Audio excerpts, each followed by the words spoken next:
사진이 너무 잘 나왔어.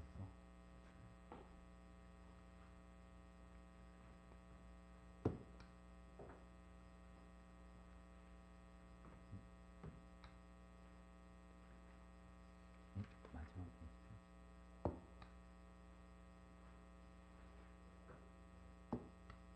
이렇게. 자, 여러분 혹시 질문 있으면 질문 좀 하고 갈까? 질문이나 좀 보시죠.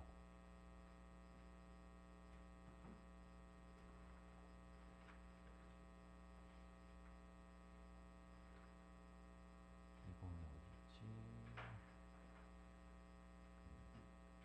있다. 질문 없어? 질문 안 해도 됩니까? 완벽해? 그러면 페이지 보여줘, 페이지. 거기 오늘 그럼 우리 생태계 들어가야 될걸? 몇 페이지입니까? 72? 70, 오케이. 70페이지. 자, 여러분 이제 생태계 한번 들어가 봅시다. 자, 70페이지 펴주시고, 일단은 생태계라고 하는 거는 생물적 요소랑 비생물적 요소를 합쳐서 생태계라는 표현을 쓴단 말이야. 알겠지, 그지? 자, 볼게요, 여러분. 일단은 개체. 개체는 여러분 하나하나가 그냥 하나의 개체죠. 하나의 생명체. 개체, 그치? 그리고, 자, 개체가, 요거 보세요, 여러분. 개체군은 같은 지역의 같은 종의 개체들이 무리를 이룬 거.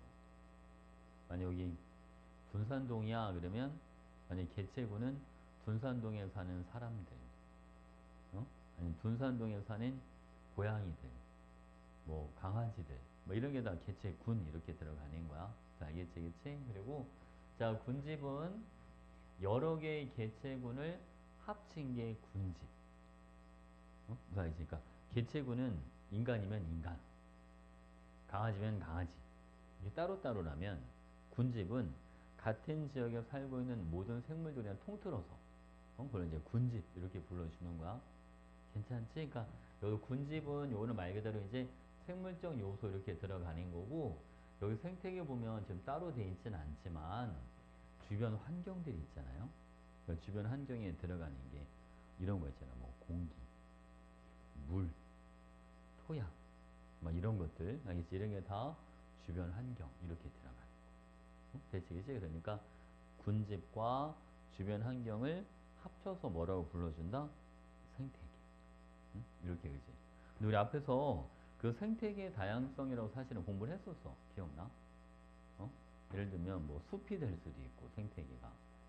그렇잖아, 그지? 아니면 갯벌 이런 게 될 수도 있고, 아니면 사막 이런 게 생태계가 될 수도 있고. 괜찮죠? 오케이. 자, 오겠습니다.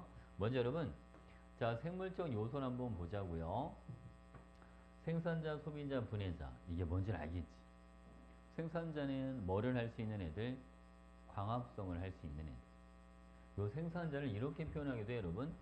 스스로 양분을 만들 수 있다. 그래서 요거를 독립 영양 생물이다. 이런 표현을 쓰기도 합니다.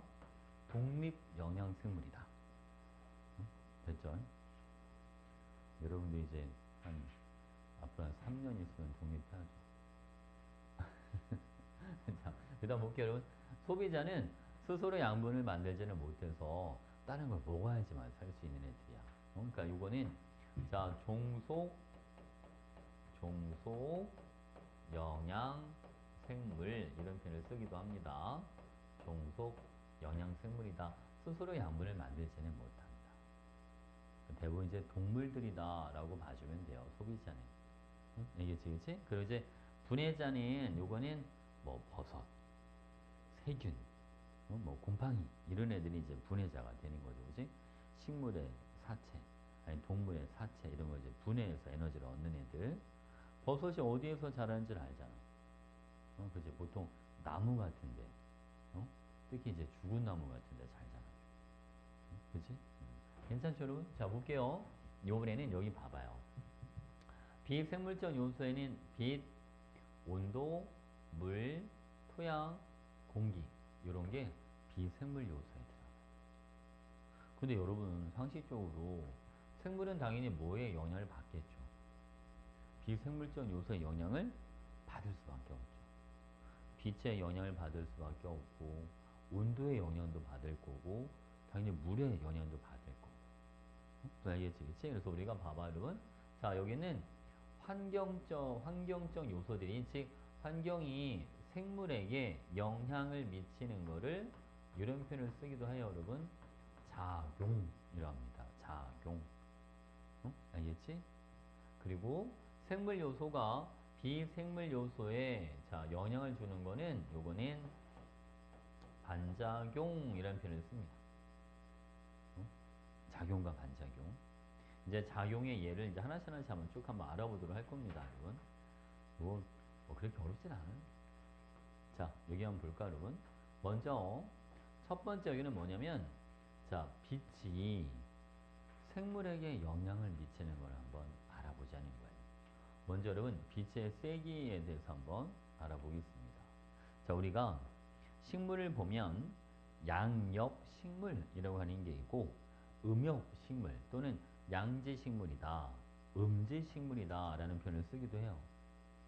그러니까 양지식물은 빛이 강한 데서 잘 자라는 애들. 그지? 그러니까 음지식물은 그러니까 빛이 약해야지만 잘 자란다는 소리가 아니라 빛이 약해도 잘 자랄 수 있는 애들. 그게 음지식물인 거죠. 일반적으로 양지식물들은요, 이파리가 많이 크거나 하지는 않습니다. 좀 잎이 좀 작은데 대신 좀 두툼해요. 잎 자체가. 음지식물들은 잎이 좀 얇아요.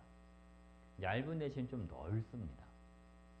왜냐면 약한 빛을 모아야 되니까 많이 받아야 되니까 표면적으로 일부러 넓혀주는 거예요. 더 많은 면으로 빛을 받아주려고. 근데 그것도 있어. 하나의 나무인데 햇빛이 많이 들어오는 쪽에 있는 잎과 햇빛이 많이 들어오지 않은 잎의 두께감이 다릅니다. 햇빛을 많이 받는 잎은 이파리가 좀 두꺼워요. 좀 두툼하고 색깔도 아주 짙은 녹색을 띠죠. 근데 빛이 많이 들어오지 않는 잎은 좀 얇으면서 약간 연한 녹색을 띠는 애들이 많죠. 무슨 알겠지, 그지? 예를 들면 그런 거 있잖아. 막, 갓 태어났던 표현이 좀 그런데, 만들어진 지 얼마 안 된 이파리들은 좀 말랑말랑 하잖아. 연하고, 그죠? 그게 뭔가가 덜 만들어져서 있어서 그런 건데, 그게 여러분 누구냐면, 여기, 요 그림 한번 보고 가죠. 자, 여러분, 여기 보면 울타리 조직이라고 하는 게 있어요. 이거를 어떤 책에서는 이렇게 표현해 주기도 합니다. 책상 다리처럼 생겼다. 그래서 이거를 책상 조직이라는 표현을 쓰기도 해. 같은 의미입니다. 울타리 조직, 책상 조직 같은 건데 햇빛을 많이 받는 애들은 이 울타리 조직이 좀 많이 발달해서 이것 때문에 잎이 좀 두꺼워지고, 알겠죠? 그리고 햇빛을 많이 받지 못하는 잎들은 울타리 조직이 좀 얇아요. 그래서 이게 잎의 두께감을 결정해 준다. 이렇게 봐주면 됩니다. 별거 없죠. 됐지, 그지? 오케이. 네, 여기 이파리가 두꺼워진 이유, 이게 두꺼워진 이유가 울타리 조직이 이제 두꺼워져서 그래라고 했잖아요. 그러니까 사실은 이 안에 뭐가 많은 거냐면 엽록체가 많이 발달해 있는 거예요. 응? 혹시 그거 기억나? 엽록체는 자체 DNA를 가지고 있다. 스스로 자기 증식이 가능합니다. 알겠지? 그러니까 엽록체가 많아지면 녹색을 띠는 애들이 많아지니까 그만큼 녹색이 더 뭐하게 보이겠네. 더 진하게 보이겠지. 무슨 알겠지? 그치? 괜찮죠? 오케이. 자, 아래로 가서 이번에는 빛의 파장에 대해서만 알아볼 거야. 이거 빛의 파장은 우리 여러분 통과할 때 제일 첫 시간에 그 얘기 했던 것 같아, 쌤이. 도플러 효과라고 하는 거 했던 거 혹시 기억나? 우주는 지금도 뭐하고 있다? 우주는 지금도 팽창하고 있다. 그치?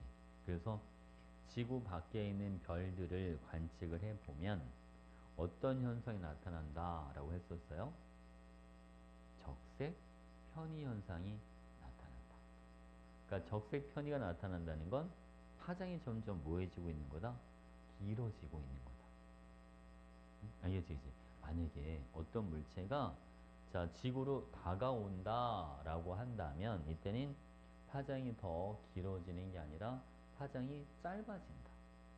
이때는 청색 편의 현상이 나타나야 되는데 실제로 지구에서 모든 방향의 별들을 관측해 보면 다 적색 편의 현상만 나타나더라. 알겠지? 그러니까 우주는 모든 방향으로 팽창을 하고 있다. 그래서 우주는 뭐가 없다, 여러분? 여기가 우주의 중심이야. 이런 게 없어요. 응? 무슨 알겠지, 그치?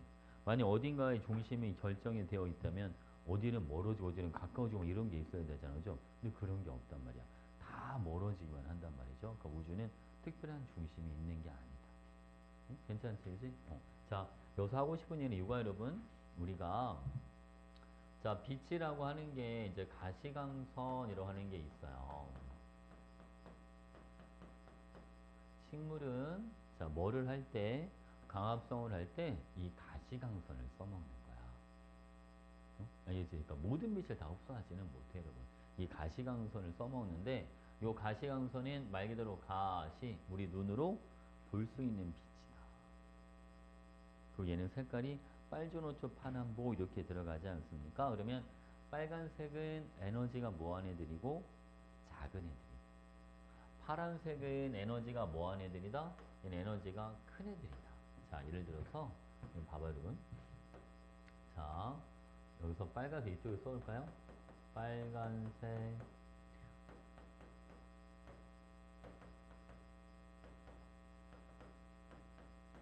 이렇게 되는데 자, 우리가 그냥 이를 크게 이런 표현을 씁니다. 자, 청색광 청색광 이쪽은 약간 청색 계열이니까 여기는 적색광 이런 표현을 쓴단 말이에요.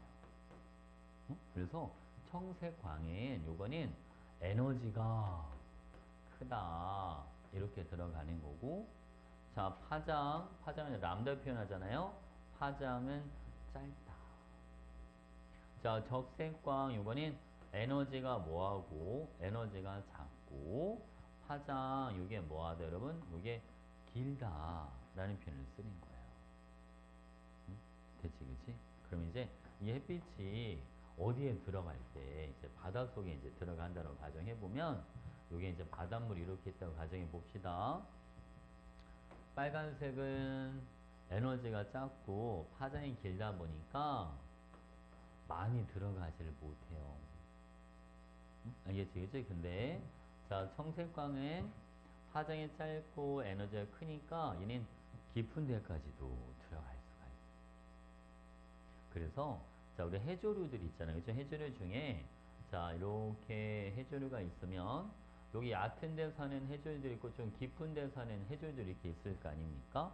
그래서 얕은 곳에 사는 해조류들은 주로 적색광을 이용을 하려고 하고 깊은 곳에 사는 해조류들은 주로 청색광을 이용하려고 하더라. 그래서 여러분 얕은 데 사는 애들이 녹조류 이렇게 들어가는 거야. 녹조류. 그 다음 깊은 데는 홍조류. 어중간한데 여기에 누가 있냐면 여기에 갈조류 이렇게 들어가. 그러니까 녹조류, 갈조류, 홍조류가 이 수심에 따른 차이가 생기는 이유가 바로 빛의 파장의 영향을 받기 때문이라는 거죠. 무슨 알겠지, 그치? 보통 여러분 우리가 어떤 사물이 빛을 흡수한다라고 했을 때 같은 색깔의 불투명한 물체들인 자신과 같은 색깔의 빛은 뭐합니다? 반사를 하죠. 빨간색 색화가 빨간색으로 보이는 이유는 빨간색을 뭐하니까? 반사하니까 빨간색으로 보이는 거예요. 응? 검은색이 검은색으로 보이는 이유는 빛을 다 흡수하기 때문에 검은색으로 보이는 거고 흰색이 흰색으로 보이는 이유는 모든 빛을 뭐하니까? 다 반사하니까 흰색으로 보이는 거고 알겠지? 그지? 그러니까 홍조류 붉은색 색소들을 가지고 있어야 파란색 빛을 잘 흡수할 수 있다. 그 얘기인 거예요. 녹조류 자 녹색을 띠는 색소를 가지고 있을 때 빨간색 빛을 잘 흡수할 수 있다. 그 얘기인 거예요. 이해하셨죠? 괜찮지? 그럼 이제 녹줄에는 여기는 뭐가 있냐면 자, 바로 파래, 파래 이런 거 있어요. 파래, 청각, 파래, 청각이 잘 모를 것 같아요, 그지? 이런 게 이제 녹조류에 들어가요. 김 중에도 파래김 이런 것도 가끔 있는데 그거는 이제 김에 파래가 좀 많이 섞인 거. 그 다음 갈조류는 미역, 다시마, 이런 게 갈조류. 실제로 다시마 같은 게 갈색을 띠는데 갈조소가 많아서. 자, 홍조류는 김이나 우뭇, 가사리, 이게 홍조류에 들어가요. 알겠지? 이거는 두 개씩은 외워두는 게 좋아. 녹조류, 파래, 청각, 갈조류, 미역, 다시마, 홍조류는 김과 우뭇가사리. 쌤, 근데 이거 미역이나 다시마나 김을 봤는데 다 그냥 시커멓게 보이던데요. 아, 말려서 그래. 다 말려서. 말려서 그런 거고, 구운 김 말고 굽기 전에 김을 햇빛에다 이렇게 비춰보면 실제로 붉은색 색소들이 보여. 응? 알겠지, 그치? 근데 완전히 붉지는 않아. 다 말린 거라서. 알겠죠, 그죠? 식물 잎도 다 말라 죽고 막 그러면 그냥 다 갈색 띠잖아. 그치? 원래는 막 단풍 들 때는 막 노란색도 있고, 그치? 뭐 붉은색도 있고 막 그러다가 나중에 다 낙엽돼서 떨어지면 다 그냥 갈색밖에 칙칙한 색깔밖에 안 되잖아요, 그죠? 얘네도 다 말렸으니까 그 원색깔은 안 나오겠지, 그치? 됐지? 자, 여기 볼게요. 여기 보면 여러분 녹조류, 갈조류, 홍조류 이렇게 돼 있어요. 자, 녹조류는 주로 뭐를 적색광을, 홍조류는 청색광을 많이 활용을 하더라. 이렇게 알고 있으면 되고요. 자, 우리는 1조 시간 보겠습니다. 여러분, 1조 시간이라고 하는 거는 이거는 뭐랑 관련이 있냐면 이거는 햇빛이 쬐는 시간, 낮의 길이와 관련이 있다라고 봐주면 됩니다. 알겠지, 그치? 자, 이게 햇빛이 쬐는 시간이 어디에 영향을 많이 주냐면, 자, 생식과 생식 중이라든지 아니면 식물 같은 경우는 개화, 꽃이 피는 시기 여기에 영향을 많이 주죠. 일조 시간 자체가. 그래서 먼저 여러분, 이 생식 주기 같은 걸 보게 되면 우리가 보통 있잖아. 낮의 길이가 길어질 때 그 새끼를 갖는 애들이 있어요. 낮의 길이가 길어질 때 새끼를 갖는 애들의 공통된 특성이 뭐냐면 임신 기간이 좀 짧은 애들입니다. 봐봐. 낮의 길이가 길어진다는 건 이제 봄에 겨울이 지나서 이제 봄이 왔다는 거잖아요. 봄에 새끼를 갖는 애들, 봄에 새끼를 가져서 그냥 임신 기간이 한 달이나 두 달이 채 안 되는 애들. 그러면 초봄에 만약에 새끼를 가지면 늦봄이나 초여름에 새끼가 태어나겠죠. 그지? 그러면 온도도 높고 먹을 것도 많으니까 새끼를 키우기가 좀 용이하겠지. 그지? 그래서 이제 그때 새끼를 갖는 거고, 보통 임신기간이 좀 긴 애들이 있지 않습니까? 막 8개월, 9개월 막 이렇게 되는 애들, 좀 몸집이 좀 큰 동물들, 그런 애들은 주로 낮의 길이가 짧아질 때 새끼를 가져요. 응?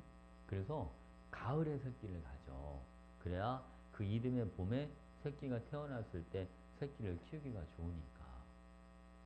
무슨 알겠죠, 그죠? 만약에 여러분 봄이나 아니면 막 늦겨울이나 초봄 이럴 때 새끼를 가져버리면 겨울에 새끼가 태어나면 어떻게 할 거야? 먹일 게 없잖아. 너무 춥고. 그러니까 새끼를 키우기가 힘드니까. 무슨 알겠지, 그지? 그래서 이 낮의 길이에 따라서 식물들도 그렇고 이제 동물들도 그렇고 호르몬의 변화가 달라진단 말이야.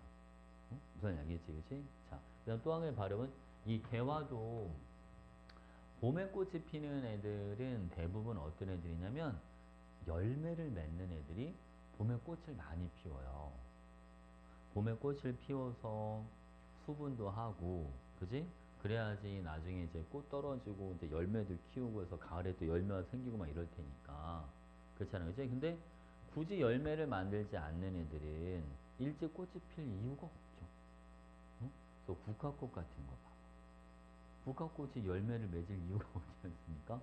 그러니까 국화꽃은 가을에 꽃이 피잖아. 코스모스 이런 것도 가을에 꽃이 피잖아요. 그러니까 대부분 과일나무들은 봄에 꽃이 핍니다. 대나무, 사과나무 막 이런 거 있잖아요, 그지? 뭐 살구나무 이런 것들은 다 봄에다 꽃이 펴요. 그래야 가을에 열매를 맺을 수가 있으니까. 무슨 알겠지, 그치? 그래서 한번 봐봐, 여러분. 자, 이거 생식주기나 꽃이 피는 것도 다 뭐에 영향을 받는구나? 낮의 길이에 영향을 받는데 그거를 일조시간이야 라는 표현을 쓴다. 그 다음에 이제 여러분들이 이제 공부를 하다 보면 이 개화랑 관련된 거에 한계암기라고 하는 게 있습니다. 한계암기. 이 한계암기는 뭐냐면 암기가 그러니까 쉽게 말하면 이제 밤인데 이 밤이 예를 들어서 자, 밤 시간이 적어도 8시간은 돼야 만약에 꽃이 피는 식물이 있다고 가정해 볼게요, 여러분. 그럼 요게 있잖아.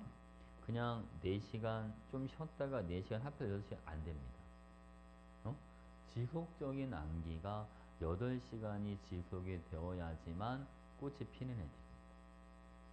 무슨 아시겠죠? 그죠? 그래서 만약 여러분 이런 거 있잖아요.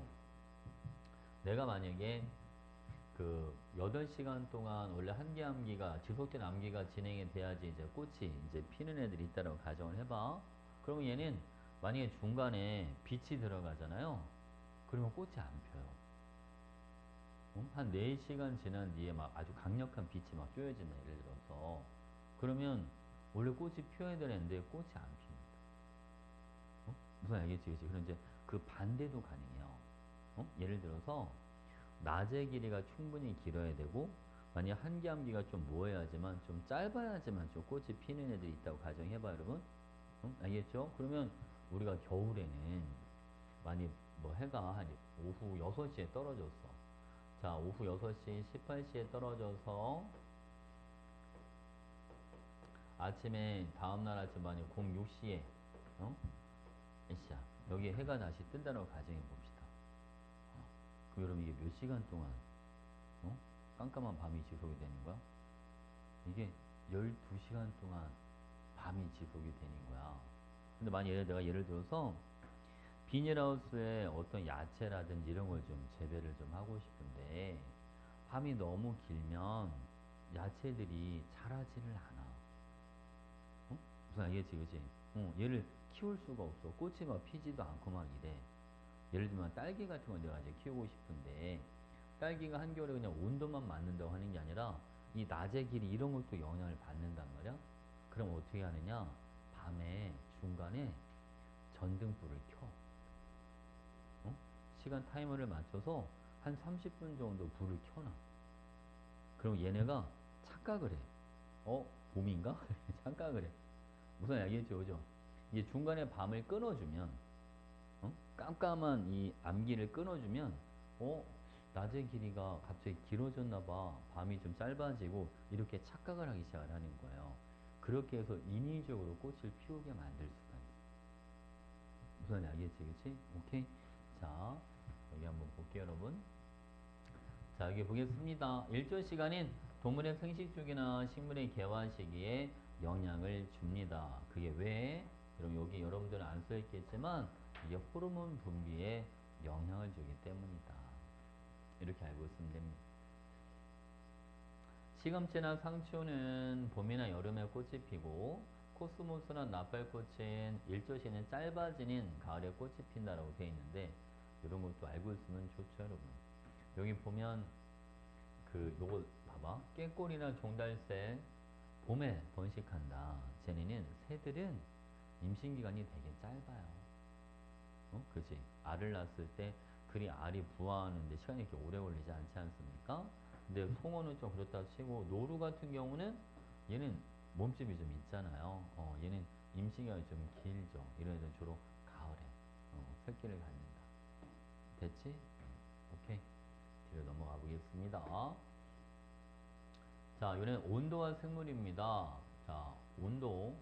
이 동물 같은 경우 요 예시를 하나씩 해줄게요, 여러분. 추운 지방에 사는 정온동물. 자, 정온동물은 일반적으로 어떤 애들이 있냐면 조류나 포유류 같은 애들이에요. 그러니까 정온동물은 체온을 일정하게 유지해야 하는 애들이죠. 그지? 그러니까 깃털이 발달해 있다든지 아니면 털 이런 게 많이 나 있어요. 음? 여러분 정온동물 뭐 새들은 그냥 뭐 우리 주변에 날아다니는 거 그냥 떠올리면 될 것 같고 동물은 곰 같은 거 북극곰 이런 거 떠올리면 좋을 것 같아. 그지? 북극곰 털도 많고. 그리고 이제 가을에 추위에 이제 대비하려고 막 연어라든지 기름기가 많은 거 많이 잡아먹잖아. 그지? 그러니까 피하 지방층을 두껍게 하는 거죠. 그래서 열이 외부로 빠져나가는 걸 좀 막아줄 수가 있으니까. 알겠지? 자, 그 다음. 포유류는 서식지 기온에 따라 몸집과 몸 말단부의 크기가 다르다. 자, 여러분, 요거는 이제 여기 여우 얘기가 나와 있잖아요. 북극 여우는 몸집이 좀 동글동글합니다. 어? 그러니까 몸의 말단부를 최대한 줄입니다. 그래서 귀가 짧아. 귀가 짧아. 여러분 겨울에 밖에 돌아다니면 귀가 엄청 시렵잖아. 그죠? 그러니까 귀가 길면 길수록 그만큼 열이 많이 빠져나가니까 귀를 최대한 짧게 말들어져 있고 그리고 애들이 살이 좀 쪄가지고 되게 귀엽게 생겼어. 되게 동글동글해요. 응? 근데 이제 사막에 사는 여우 같은 경우는 더우니까 몸에 있는 열을 바깥으로 잘 빼내줘야 되잖아. 그치? 그래서 걔네는 몸이 좀 많이 말랐어. 어? 다리도 길쭉길쭉하고. 알겠죠? 그리고 귀도 엄청 커. 열을 잘 빼내야 되니까. 자, 이 그림이 있으면 좋은데 그림이 없는 것 같지? 그림이 없다, 그죠? 그러면 나중에 여러분 문제를 풀다가 보면 이제 나올 수도 있는데 그 사막 여우는 이게 귀가 이게 길쭉길쭉하게 이렇게 생겼다고 생각하면 되고 북극 여우들은 귀가 좀 작아요. 차이가 되게 많이 나 있더라. 북극 여우, 사막 여우. 얘는 좀 많이 말랐고. 이제 보면 금방 알게 될 거야. 자, 이거 보겠습니다. 자, 이번에 밑으로 내려와서 변온 동물들은 스스로 체온 조절을 못하니까 이런 가장 대표적인 게 이제 파충류, 양서류 이런 애들이 있죠. 그지? 개구리나 뱀이 겨울에 겨울잠 자잖아. 그죠? 괜찮지? 자, 밑으로 내려가서 식물 보겠습니다. 여러분 식물들은 여러분 알다시피 그 대부분의 식물들이 가을에는 낙엽이 떨어져요. 낙엽을 떨어뜨리는 이유가 뭐야, 여러분? 일종의 구조조정하는 겁니다. 기업들이 살아남으려고 그 직원들 잘라내는 것처럼 식물도 구조조정하는 거야. 근데 겨울을 나기에는 이파리를 가지고 있으면 수입보다 뭐가 더 크단 말이죠. 지출이 더 커. 그러니까 그냥 다 잘라내 버리는 거야. 알겠죠? 그죠? 그리고 이 줄기에다가 그 줄기를 최대한 이제 농축시키는데 농도를 되게 진하게 만들어요. 여러분, 농도가 진한 용액은 어느 점이 낮아집니다. 식물도 여러분, 얼어 죽을 수 있죠. 날이 추우면. 그렇잖아요. 그치? 근데 그 추운 겨울을 얘는 맨몸으로 버텨내는 애들이잖아. 그치? 그러니까 나무 줄기 안에다가 최대한 포도당의 농도를 되게 진하게 만들어요. 그래서 어느 점을 낮춰주는 거야. 보통 이제 식물들도 이제 환경에 적응을 하니까 예를 들어서 어느 지역이 만약 온도가 많이 낮아지면 한 영하 10도까지 떨어지는 지역이다. 그럼 이제 식물들이 보통 영하 15도 정도까지는 버틸 수 있을 만큼의 농도를 비축을 합니다. 안 얼어 죽으려고. 근데 만약에 이상 한파가 와가지고 한 영하 20도까지 많이 떨어졌다. 그 나무가 얼어. 한계점을 벗어나니까. 그래서 가끔 산에 가보면 나무들이 이렇게 줄기가 터져 있는 애들이 있어. 그런 애들이 터진 거야, 줄기가. 이게 안에 수분이 들어있으니까. 물이 얼면 부피가 커지잖아요. 그지? 물이 얼으면 될 때 부피가 커지니까 실제로 나무 내부가 내부에서부터 이렇게 터집니다. 찢어져. 그럴 수도 있어요, 여러분. 대비를 잘못하는. 무슨 알겠죠, 그죠? 괜찮지?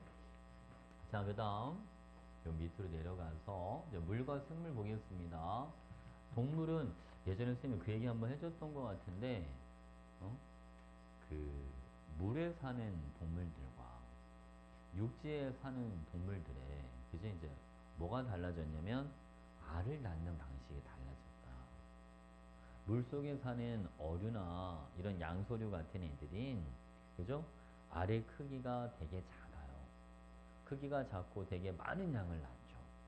왜냐면 계속해서 뭐를 공급받을 수 있으니까 물을 공급받을 수가 있으니까 그리고 껍질도 막 딱딱한 석회질 껍질을 갖지는 않죠.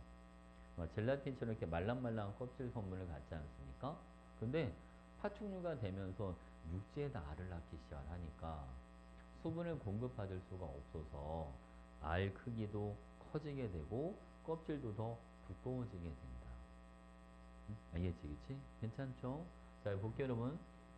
이거 보시죠. 곤충 몸 표면이 키틴질로 되어 있다. 이거는 개미 같은 거 한번 만져본 적 있을 거 아니야, 그지? 그런 거 생각하면 되죠. 키틴질. 자, 그다음 새의 알은 단단한 껍질로 쌓여 있고, 자, 사막에서는 도마뱀과 뱀은 자, 수분이 빠져나가면 안 되니까 몸 표면이 두꺼운 비늘 이런 걸로 덮여 있죠. 이런 거는 여러분 악어 이런 거 떠올려도 괜찮을 것 같아요. 파충. 괜찮지, 그지? 자, 다음 사막에 사는 포유류는 농도가 진한 오줌을 배설을 한다. 즉 이제 사막쥐라고 하는 게 있는데 여러분 혹시 봐봐요. 아마 어렸을 때 그 사구채, 보먼주머니, 세뇨간 이런 거 아마 들어본 적이 있을 거야. 그지? 그래서 이 사구채라고 하는 게 이제 모세혈관인데 혈관이 이렇게 이제 꼬여 있는 게 이제 사구채라고 하고 여기에 보면 이 사구체를 감싸고 있는 게 이제 보몬 주머니 이렇게 들어가고 여기에 세뇨관이라고 하는 게 있잖아요. 그 다음 이 모세혈관이 얘를 이렇게 막 감싸고 있어요. 이렇게. 이런 식으로 그죠? 이제 신장 내부에 이제 이런 부분이 존재하는데 자 보통 우리가 여기에서 뭐를 다시 재흡수를 하냐면 자 양분이라든지 수분을 다시 재흡수를 해주지 않습니까? 기억나시죠? 세뇨관에서 모세혈관 쪽으로 원래 수분 재흡수 뭐 이런 게 일어납니다. 근데 사막쥐 같은 경우는 이게 되게 많이 발달이 되어 있어서 물을 거의 다 빨아들입니다. 그래서 얘네는 오줌을 넣을 때 이렇게 막 쉬 하고 나오는 게 아니라 방울로 떨어져 방울 이렇게 똑똑 이런 식으로 물을 거의 다 빨아들여가지고 그래서 알겠지 그치? 그러니까 아주 진한 오줌을 넣는 거야 여러분. 살려면 어쩔 수 없어요, 그죠? 자, 그 다음, 여기 볼게요, 여러분. 이제 식물 한번 가보겠습니다. 물속이나 물 위에 사는 식물은 통도 조직이라고 하는 게 발달해요. 통도 조직. 즉, 공기가 지나다닐 수 있는 통로. 그치? 어떻게 연꽃, 막 이런 거 있잖아. 물 위에 떠 있어야 되니까. 줄기 안이 비어 있단 말이야. 그 공기가 들어가 있어서. 그치? 몸을 띄워줘야 되니까. 그리고 물에 떠서 사는 애들은 굳이 뿌리가 발달할 필요가 없어. 그지? 그러니까 뿌리가 있긴 있어야 되는데 굳이 막 뿌리가 땅에 사는 그 식물들처럼 나무들처럼 막 뿌리가 막 엄청 길고 두껍게 그렇게 발달할 필요가 없어. 그지? 그냥 옆에 있는 게 물이니까. 물을 쉽게 빨아들일 수가 있으니까. 그지? 근데 육지에 사는 식물들 특히 나무들 뿌리가 장난 아니잖아요. 엄청 깊이까지도 막 들어가고 막 그러잖아. 그래야지 물을 빨아들일 수가 있으니까. 그지? 자, 그 다음 두 번째 볼게요, 여러분.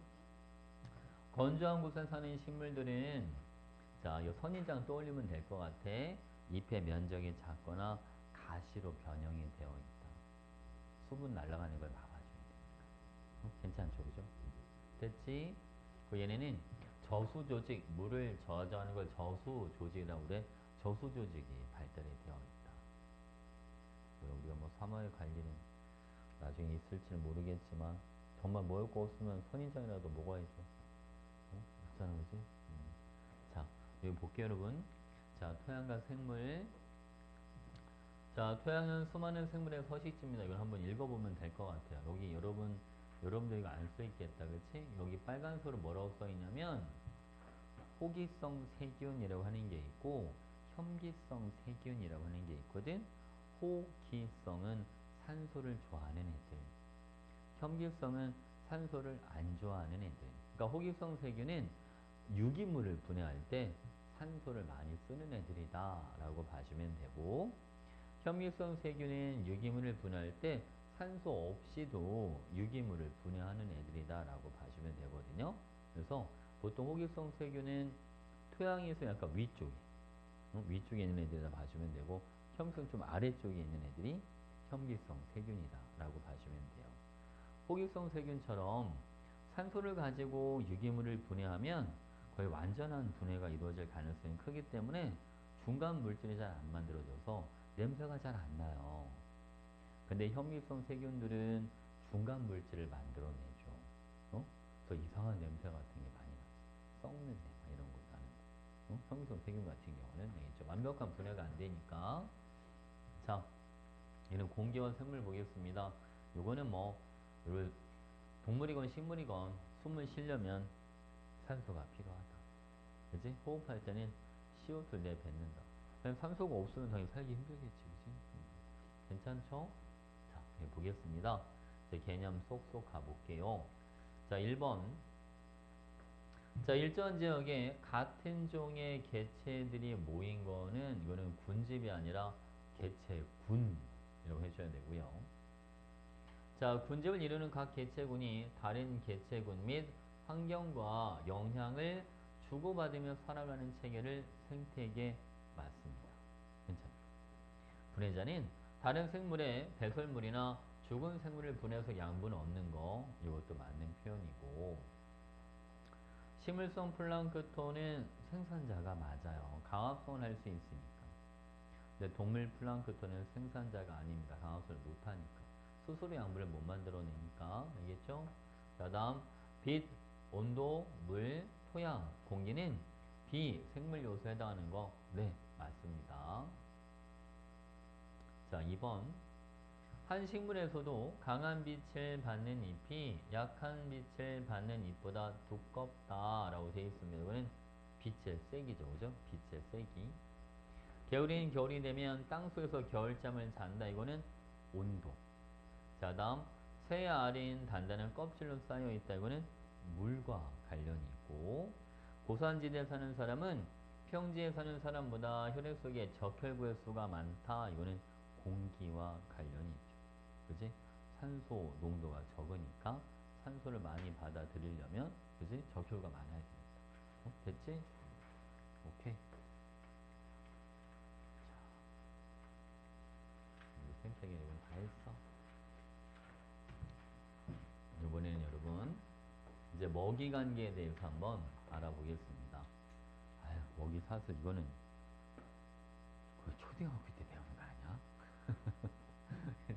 먹고 먹고 먹히는 관계를 먹이 사슬이라고 하는 거야. 그래서 여러분 풀 여기 나비라고 되어 있는데 뭐 메뚜기 뭐 이런 게 들어가도 상관없죠. 그지? 나비를 거미가 잡아먹고 참새가 거미를 잡아먹고 뭐 매가 참새를 잡아먹고 이런 식으로 그죠? 이거 사실은 이 참새라고 하는 애들이 꼭 3차 소비자가 될 수 있는 건 아니야. 그치? 제가 몇 차가 될 수도 있고 2차가 될 수도 있고 심지어 1차 소비자가 될 수도 있어. 참새가 잡식성이 나서 식물 자체를 그냥 먹기도 하거든. 응? 알겠지, 그치? 그러니까 몇 차인지 정해져 있는 건 아니고 그때그때 다르다는 거. 뭘 먹느냐에 따라 다르죠. 자, 그다음 여러분 이 먹이 그물은 먹고 먹히는 관계가 아주 복잡하게 얽혀 있는 걸 먹이 그물이라고 한다. 응? 알겠지, 그치? 자, 이 먹고 먹히는 관계가 복잡하게 얽혀 있을수록 생태계 평형을 유지하기가 더 유리할 거다. 왜냐면 만약 이렇게만 있다고 가정해봐.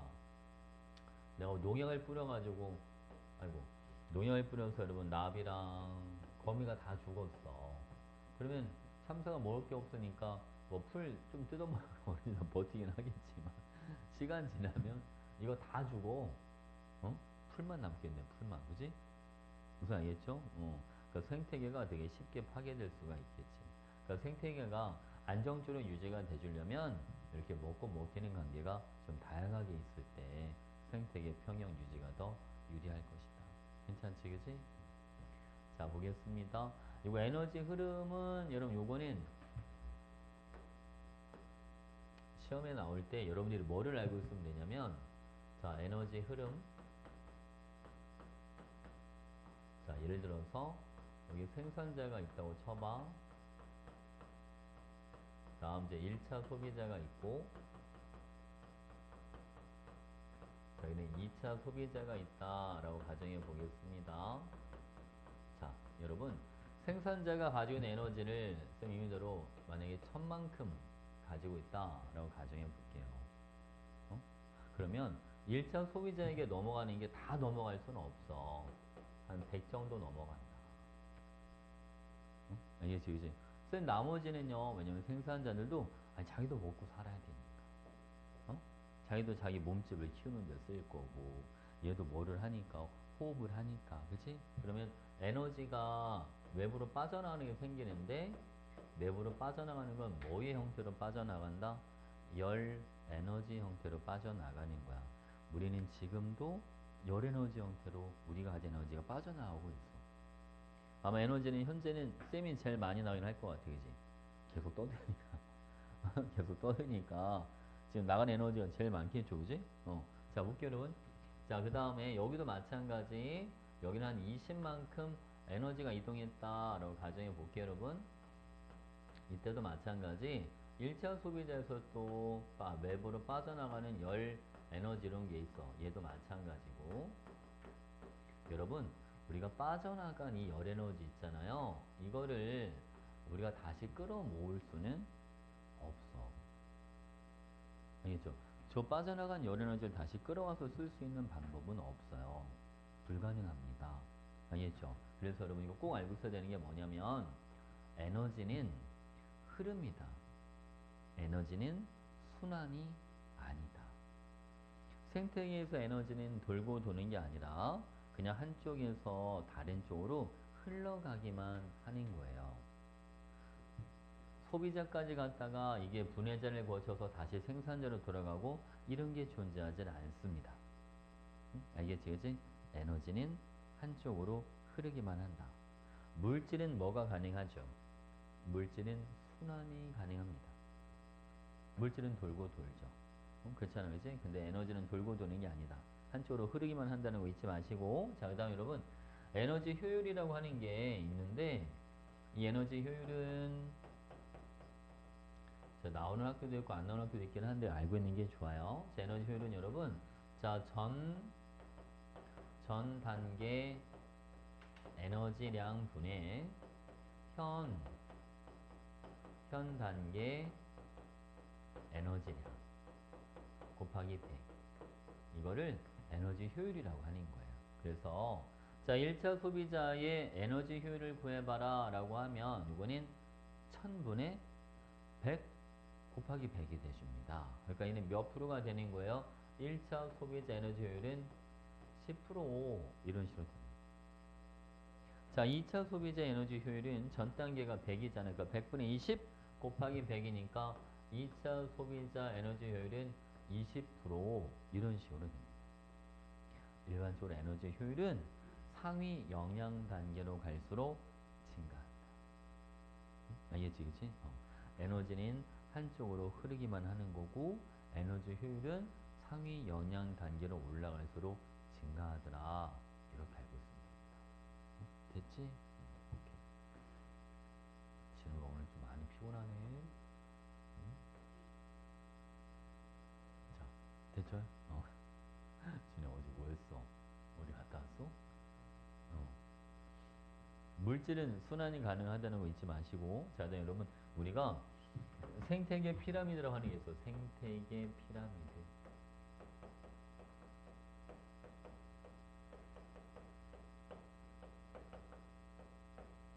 자, 이 생태계 피라미드에는 여러분 어떤 게 있냐면 첫 번째 개체수랑 관련된 것도 있고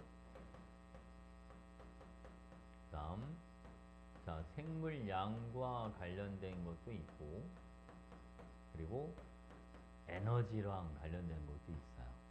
근데 일반적으로 있잖아. 피라미드 자체가 여러분 어떻게 생겼는지 알잖아. 그지? 피라미드가 이렇게 생기지 않았습니까?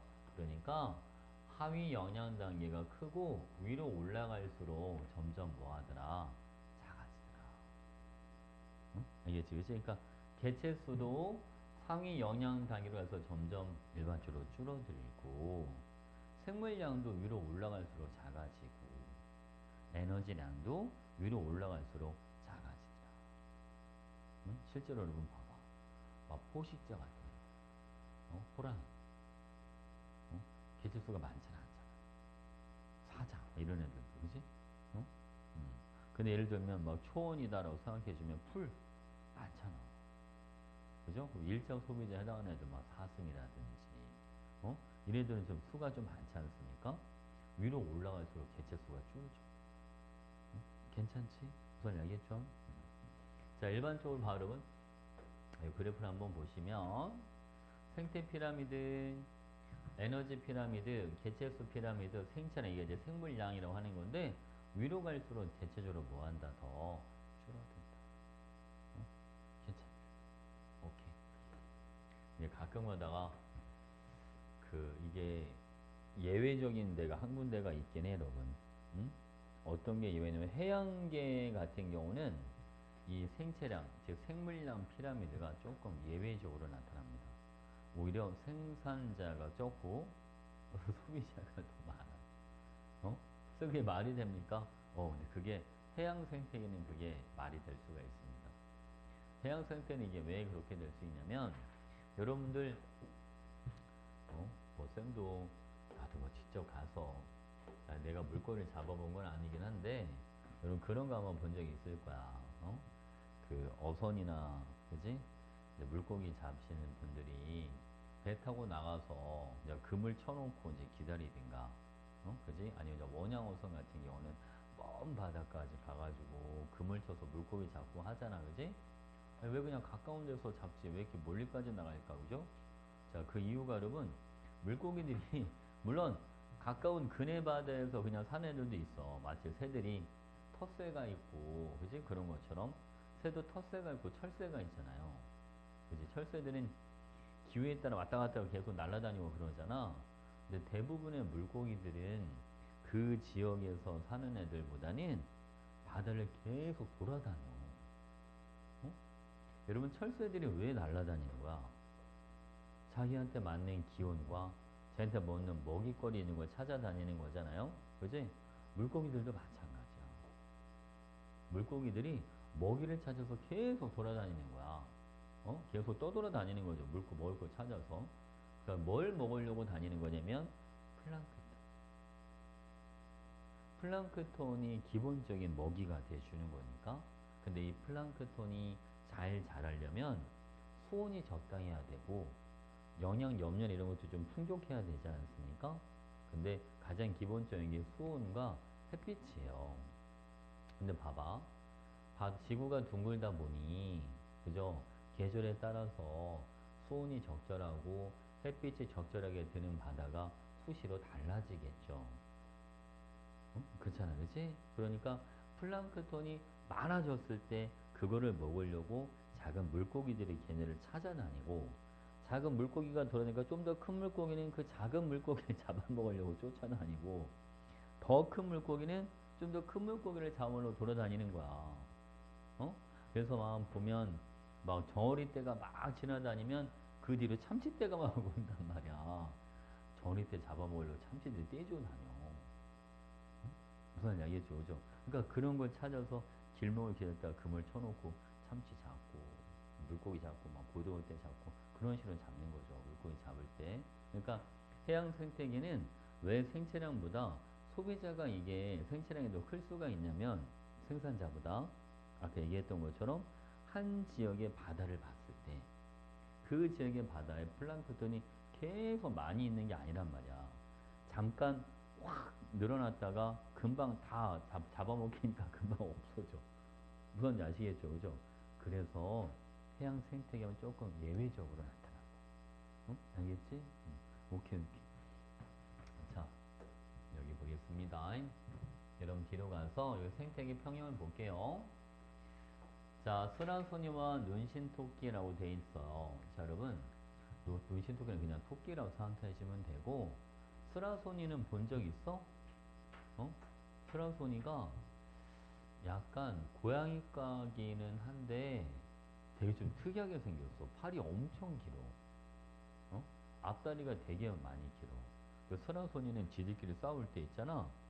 마치 왜 캥거루들이 그 막 껌투하듯이 싸우는 거 알지? 어? 그치? 두 발이랑 꼬리 갖고 딱 이렇게 받치고 서가지고 막 껌투하듯이 막 싸우잖아요. 스라소니가 그래. 어? 얘네는 되게 싸움을 되게 잘하는 애들이야. 어? 그 싸우는 거에 되게 특화되어 있는 고양이과 동물이라 생각하면 돼. 아, 기본적으로 고양이과 동물들이 원래 사냥을 되게 잘하죠. 얘네가 동체 시력이 그렇게 좋대잖아. 어? 고양이가 뱀이랑 싸워도 뱀을 이기는 이유가 다 피해, 고양이가. 동체 시력이 너무 좋아서. 그러니까 뱀이 물러가는 거 싹 피해, 그냥. 어? 자, 여기 볼게요, 여러분. 지금 사이즈 봐봐, 여러분. 개체수가 많은 게 먹히는 애들이야. 개체수가 적은 게 잡아먹는 애들이고. 일반적으로 피식자가 개체수가 많고 포식자가 개체수가 적어. 그러니까 이게 누가 토끼고 누가 소라손일까를 판단을 할 때 개체수가 많은 걸 토끼, 개체수가 적은 걸 스라손이 이렇게 봐주면 돼. 무슨 알겠지, 그치? 자, 여러분 봐봐요. 지금 토끼가 개체수가 많아지니까 스라손이도 개체수가 따라서 증가해. 먹을 게 많아지니까. 그지? 새끼를 더 많이 낳는다는 거죠. 근데 여러분, 토끼가 줄면 먹을 게 줄어드니까 스라손이도 같이 따라서 줄어들어. 자, 이게 뭘 의미해 주는 거야? 토끼가 많아지면 스라손이도 따라서 증가함으로써 토끼가 계속 증가하는 걸 막아줘. 무슨 이야기했지, 그치? 그리고 이제 스라소니가 많아지면 토끼를 또 많이 잡아먹었잖아? 그러면 이제 스라소니가 자기가 또 먹을 게 줄어드니까 알아서 또 개체수가 알아서 또 줄어들어.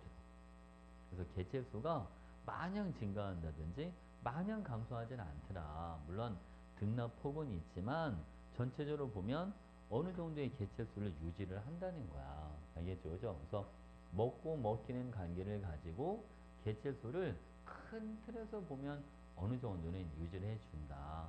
이 둘 중에 다 평형 개념이 다 들어가 있는 거죠. 무슨 알겠지? 괜찮죠? 자, 여러분, 이건 아까 잠깐 얘기했듯이 자, 먹이금을 이렇게 아주 단순한 형태에서는 생태계가 안정하기가 쉽지가 않다. 여기처럼 먹이금을 좀 뭐 할 때 복잡할 때 더 안정적인 생태계를 이룰 수 있다. 된 거죠? 오케이. 자, 이 보겠습니다. 자, 개념 속속. 자, 여러 개의 먹이 사슬이 서로 얽혀서 그물처럼 복잡하게 나타나는 걸 먹이그물이라고 하는 거고. 자, 생태계에서 에너지는 먹이 사슬을 따라 상위 영양 단계에서 하위가 아니라 아래에서 위로 가는 거니까 하위에서 상위로 X. 안정된 생태계에서는 상위 영양 단계로 갈수록 개체수가 감소한다. 피라미드 형태가 돼줘야 되니까. 자, 군집을 구성하는 개체군 간의 먹이 관계는 각 개체군의 개체수에 영향을 미치죠. 미치죠. 먹이 관계가 단순할수록 생태계 평형이 잘 유지된다. X. 대책이지. 자, 여러분 이거는 안정된 생태계 생태 피라미드를 나타내 준 겁니다. 자, 그 뒤로 뭐 에너지도 되고 개체수도 되고 생체량 또는 생물량 이것도 되고 알겠지, 그치? 오케이. 자, 됐어, 여러분. 요거 은근히 시험 문제 많이 나온다. 생태평이 회복되는 거죠. 어렵지는 않습니다. 봐봐요. 생산자, 1차 소비자 이렇게 2차 소비자가 있는데 1차 소비자가 갑자기 증가를 했대. 그러면 생산자는 뭐 하겠지, 여러분? 줄겠지. 얘네가 많이 뜯어먹으니까. 대신 2차 소비자는 늘어나겠죠. 먹을 게 많아졌으니까. 그러면 시간이 지나면 자, 생산자는 줄고 2차 소비자는 늘어나. 그러면 이제 봐봐. 1차 소비자가 위아래로 다 압력을 받기 시작을 하는 거야. 먹이는 줄었고 자기를 잡아먹을 포식자는 더 많아졌고. 그러니까 1차 소비자가 뭐한다? 다시 준다. 1차 소비자 줄어드니까 자, 2차 소비자가 얘도 줄겠지. 먹을 게 없으니까 생산자는 자기를 뜯어 먹는 애들이 줄었으니까 다시 뭐 할 거고 늘어날 거고 그래서 다시 원래대로 돌아간다. 이렇게 이너식 평형이 알아서 유지가 돼준다는 거죠. 사실 평형을 깨트리는 거는 가장 심각한 게 사실 인간이죠. 인간이 간섭만 하지 않으면 웬만하면 잘 깨지지 않습니다. 그러니까 물론 이제 뭐 자연재해, 화산이 폭발했다. 그러면 깨지겠죠. 황무지로 변해버렸으니까, 그지? 근데 그런 게 아니라면 그런 거 빼고는 거의 다 인간의 간섭에 의한 게 많죠. 인간이 하는 것이 가장 치명적인 게 그런 거야, 여러분. 자, 우리가 간척 사업이라고 해서 육지에 있는 흙을 퍼다가 갯벌을 메꿔버려요. 어? 이 생태를 완전히 망가뜨리는 거죠. 그렇잖아요, 그지? 거기다가 막 공장을 만든다든지 그러면 그 생태계를 아예 다 없애버리는 거니까, 그지? 완전 생태계 파괴죠, 파괴. 아니, 이런 것도 있잖아요. 댐을 만든 원래는 숲이었는데 거기다 이제 댐을 만들어서 물을 가둬버리니까, 그지? 원래는 숲이었던 데가 갑자기 수중 생태계로 아예 바뀌어버린다. 그치? 그러니까 기존에 있던 생태계를 아예 다 완벽하게 다 없애버리는 거니까. 그죠? 이런 식으로. 인간에게 되게 크죠. 자, 이거 보겠습니다. 자, 환경 변화 생태계. 자, 어느 정도까지는 평형이 회복이 되는데, 여기 봐봐요. 과도한 환경 변화는 아예 훼손돼 버리니까 아예 평형을 깨뜨릴 수도 있다. 그래서 말하는 과도한 환경 변화 아까 했던 거. 뭐 화산 폭발이라든지. 어? 갑자기 뭐 판이 이동해서 어? 어떤 판이 이동해서 갑자기 이게 땅속으로 들어간다든지, 그지? 아니면 너무 높은 데로 올라가 버린다든지, 막 융기, 침강 막 이런 걸 할 수 있으니까 그런 거, 그런 게 과도한 환경 변화라고 보면 되겠죠. 자, 생태계 평형을 깨뜨리는 요인, 자연재해, 인간의 활동, 인간 활동, 도시화 이런 보면 될 것 같아요, 그죠? 무분별한 벌목, 무슨 얘기인지 알잖아요, 그죠? 경작지 개발 이런 거, 논이나 밭으로 만드는 거. 자, 소진 오염이라든지 대기 오염 이런 거는 한번 읽어보면 될 것 같아요, 그죠? 큰 문제는 없고 여기 보면 여러분 이거 하나 볼까요? 여기 생물 농축 이게 무슨 말인지 잠깐 설명해 줄게요. 생물 농축. 자, 생물 농축이라고 하는 건 뭐냐면 이 중금속, 막 카드뮴이라든지 막 수은 막 이런 거 있지 않습니까? 이런 게 실제로 생물체 내에 들어가면 체외로 잘 배출이 안 돼요. 만약에 식물성 플랑크톤이 카드뮴을 아주 미량을 하나 흡수를 했다고 가정해 보겠습니다. 자, 멸치가 플랑크톤을 먹는데 자기가 죽을 때까지 하나만 먹는 게 아니라 수백 개, 수천 개를 먹겠죠. 그죠? 그러면 만약 예를 들어서 플랑크톤 하나가 카드뮴을 1만큼 갖고 있었는데 만약 멸치가 플랑크톤을 1000개를 먹었다면 멸치 안에는 카드뮴이 1000개가 들어가는 거예요. 무슨 이야기죠, 그죠? 근데 멸치보다 좀 더 큰 물고기가 만약 멸치를 한 10마리를 잡아먹었다. 1000개 10배니까 10,000개가 쌓이는 거예요. 이해 가시죠? 무슨 말인지, 그죠? 만약 그 물고기를 인간이 잡아먹었다. 인간이, 뭐 생전에 한 물고기를 한 100마리를 먹었다. 10,000개의 100배니까, 그지? 그럼 100만 개가 쌓이는 꼴이 돼주는 거야. 그런 걸 생물 농축이다라는 표현을 쓰는 겁니다. 체배로 배출이 안 되니까 상위 영양장으로 갈수록 계속 뭐 하는 거? 농축되기 시작하는 거. 알겠지? 그런 걸 생물 농축이라고 한다. 됐죠? 그래서 우리가 그런 표현을 쓰는 거야. 하천이나 이런데 오염물질이 실제로 많지는 않다 하더라도, 그죠? 그게 인간은 결국은 최종 소비자이기 때문에 인간이 뭔가를 먹게 될 때는 하천에는 미량이 들어있다 하더라도 사실은 그게 시간이 지났을 때는 자꾸 양이 쌓이기 시작을 하니까, 그죠? 나중에는 큰 문제가 될 수도 있겠죠. 그지? 그래서 결국은 여러분들이 바다라든지, 그죠? 이런 데를 환경을 잘 보호를 해야 되는데 이게 쉽지가 않아. 눈에 잘 보이진 않으니까 그냥 희석돼 버리고 하니까 잘 버리잖아요. 그잖아요, 그지? 금방 눈에 보이진 않으니까. 자, 여기 보겠습니다. 자, 뒤로 가서 자, 여러분 인간의 활동에 의해 생태계 평이 깨진 예. 이제 이는 무슨 얘기냐면 카이바브 고원이라고 있는데, 자, 원래 사슴이 있었고, 이제 늑대들이 있었어요. 늑대가 너무 많아가지고, 늑대 사냥을 이제 시작을 한 거야. 그래서 늑대를 사냥을 해서, 원래 늑대 개체수가 이만큼 있었는데, 엄청 많이 줄어들었죠. 단기간에. 그치? 늑대가 많이 사라지게 되니까, 사슴들이 사슴을 잡아먹을 애들이 없으니까, 엄청나게 증가하기 시작을 한 거죠. 자, 사슴 개체수가 증가를 했어, 이렇게. 근데 여러분, 원래는 정상적이라면 이 사슴을 늑대가 잡아먹어줘야 되는데, 늑대가 이제 너무 줄어가지고, 그걸 잡아먹질 못하는 거야. 근데 쓰니까 왜 계속 안 올라가요? 자, 여러분, 이게 지금, 이거는 초원이라고 보면 돼, 초원. 풀이 없어. 사슴들이 너무 많아지다 보니까, 나중엔 어디까지 뜯어먹냐면, 이파리만 먹고 뿌리는 놔둬야지 다음에 뿌리가 이제 다시 또 색상을 또 틔울 거 아니야? 배고프니까 뿌리까지 캐먹어야 돼. 어? 이제 그 이듬해가 되면 풀이 거의 안 자라기 시작을 하는 거야.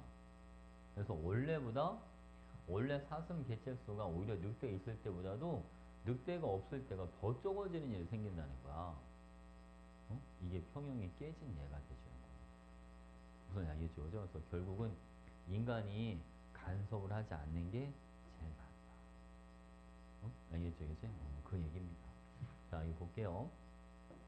생태계 보전을 위한 노력. 이거는 나중에 한번 쭉 한번 읽어봐. 알겠지? 큰 문제 없으니까.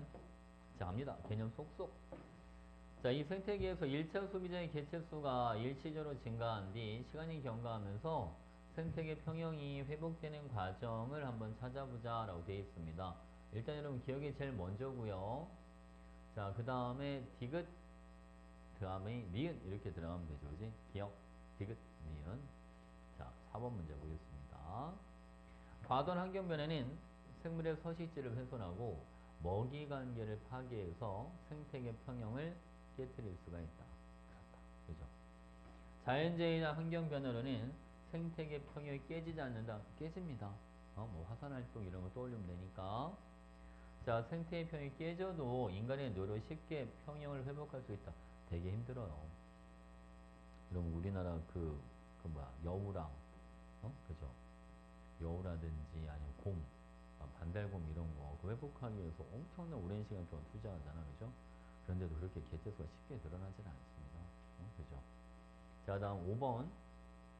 생태계 평형을 깨뜨리는 환경 변화 요인이야. 환경입니다, 여러분. 화산 폭발, 그죠? 그 다음에 경작지 개발, 환경 오염, 무묘한 벌마. 이걸 한번 읽어보면 되겠다. 설마 니은이나 미음을 부르지 않겠지, 그지? 옥산에 정원 만들고 하천 복원 사업인데. 됐죠? 오케이. 됐습니다. 자, 여러분 이제 열소지, 이제 지구 온난화가 알아볼 건데, 여기는 잠깐 쉬었다가 들어가도록 하겠습니다. 원래 화장실 좀 갔다 오세요. 인가? 이렇게 내려왔다. 아까 뉴스 보니까 써있더라. 탄핵을 반대하는 사람들도 많은가 봐. 그지? 결론이 빨리 나야 되는데. 이거 빨리 나야 3월 중순? 그지? 3월 중순 정도 나온다는 것 같아. 보니까 그 변론하는 거 보니까, 그지? 군인들, 실제로 현장에 있던 군인들은 다 명령을 받았다고, 국회의원 끌어내라고 명령을 받았다고 하는데, 대통령은 그런 적 없다고 그러네. 야, 이게 변론이 막 10차, 11차 막, 그지? 일반인은 그렇게 안 할 거 아니야. 그치?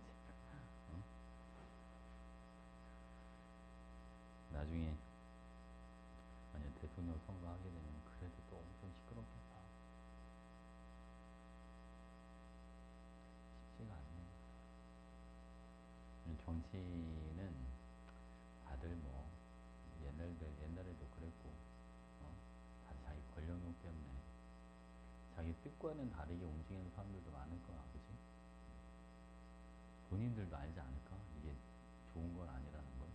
올바른 판이 아니고 서로 알지 않을까? 그지? 다들 자기 정당 이익을 위해. 대통령이 실제로 됐을 때는 좀 달라지겠죠. 그렇지 않을까? 경험이 좀 많은 사람이 됐으면 좋겠어. 근데 정치는 좀 노련한 사람이 해야 되는 것 같아. 어? 그냥 한 가지 신념으로만 밀고 간다고 되는 게 아닌 것 같아. 왜냐면 무조건 반대 세력이 있을 수밖에 없으니까 그런 상황들을 아우를 줄 아는 사람이 되면 좋겠는데 이게 쉽지가 않네.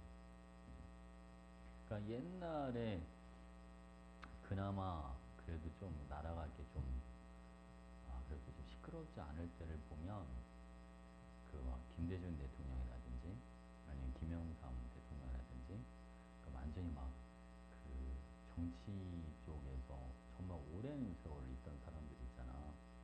그런 사람들이 대통령이 됐을 때가 그나마 나라가 좀 조용했던 것 같아. 그러니까 서로 이제 정치에 대한 걸 잘 아니까 반대하는 사람들도 좀 이렇게 좀 보듬어주고 응? 그런 게 좀 필요한 것 같아. 그냥 무조건 나는 옳고 니네는 틀리고 그런 식의 정치가 없어. 그렇지 않으지? 그런 식의 정치가 안 돼. 될 수가 없어. 계속 싸움밖에 안 일어나니까. 근데 모르겠어. 그럴 만한 정치인이 있는지 모르겠어. 자, 여기 보겠습니다. 자, 열수지 갈게요, 여러분. 열수지는 이게 열의 수입과 지출 이렇게 들어가는 거야. 알겠지? 열의 수입과 지출. 봐봐, 여러분. 요게 위드별 에너지 불균형 이렇게 나와 있지 않습니까? 저거. 여러분 알다시피 이 지구라고 하는 놈이 동그랗잖아요. 그지? 이 동그랗게 생겼다 보니까 물론 지구가 반듯하게 있지는 않지만 자, 적도 부근은 아무래도 햇빛이 뭐 할 거고 많이 들어올 거고. 그죠? 극지방 쪽은 여기 햇빛이 많이 들어올 수가 없잖아요. 이게 태양의 고도랑 관련된 거여서 적도 부근은 태양의 고도 좀 높게 나타나고 극지방은 낮게 나타날 수밖에 없지. 그지? 물론 만약에 지구가 기울어지지 않고 만약에 똑바로 이렇게 있다라고 해준다면 여긴 태양보다 0도야 0도. 어? 태양이 머리 위에 뜨질 않는 거잖아. 그러니까 지평선에만 있는 거니까 햇빛이 많이 들어올 리가 없죠. 근데 이렇게 돼 있잖아요. 천만 다행이긴 해. 그지? 왜냐면 지구가 여기 똑바로 돼 있진 않아요, 여러분. 여러분 알다시피 지구는 자전축이 자 이런 식으로 기울어져 있잖아요. 몇 도 정도 기울어져 있어, 여러분? 23.5도 정도 기울어져 있어요. 그러니까 여기가 지금 지구의 북극이야. 여기는 지구의 남극 이렇게 들어가는 거예요. 알겠지, 그치? 그러니까 극지방이라고 해서 태양도 아예 0도가 되지는 않습니다. 그리고 여러분 봐봐. 이게 여러분 알다시피 이게 그 지구의 공전 궤도 자체가 완벽하게 똑같지가 않기 때문에 춘, 하, 추, 동 알지, 그치? 춘분, 하지, 추분, 동지 이런 게 있지 않습니까? 그죠? 기억나지, 그치? 그래서 여러분 이게 춘분이나 추분 때는 어디를 햇빛이 90도로 들어가냐면 적도 쪽에 햇빛이 90도로 들어간다라고 생각해 주면 되고 하지 때는 북위 23.5도에 햇빛이 90도로 들어가고 동지 때는 남위 23.5도 햇빛이 90도로 들어가는 거예요. 그러니까 1년 내내 일정하지는 않아. 알겠지, 그지? 어쨌든 여러분 자 이런 데를 우리가 뭐라고 불러주냐면 이런 데는 저위도라고 불러주고 요런 데는 이제 고위도라고 불러주잖아요. 저위도는 햇빛이 많이 들어오니까 여기는 수입이 더 많다. 고위도는 햇빛이 많이 들어오진 않기 때문에 여기는 지출이 더 많다. 그러니까 저위도는 계속 남아 에너지가. 고위도는 에너지가 뭐하고 계속 부족하고 그러면 남는 그대로 계속 쌓여 있기만 한다면 저희도 온도가 계속 올라갈 거 아니야, 그죠? 근데 그렇지는 않죠. 그리고 이거 누가 도와주냐면 대기와 바닷물, 해수가 도와줘. 대기와 해수의 순환이 일어나면서 저희도에 남는 에너지를 고위도로 보내주는 거야. 그래서 지구의 연평균 기온이 거의 일정하게 나타나더라. 지구의 연평균 기온은 약 15도씨 정도가 됩니다. 평균을 내주면. 알겠죠? 그죠? 괜찮지? 자, 볼게요, 여러분. 자, 여기 볼게요. 저위도는 여기 에너지 과잉, 에너지가 남아. 고위도 쪽은 에너지가 뭐하다? 부족하다. 근데 이 남는 저위도의 에너지를 고위도로 보내준다. 누가? 대기와 해수가. 이것 때문에 바람이 불고 해류의 흐름 이런 게 만들어지는 거죠. 됐지, 그치? 괜찮지? 자, 여기 오겠습니다. 자, 온실효과 좀 해볼게요. 자, 온실효과.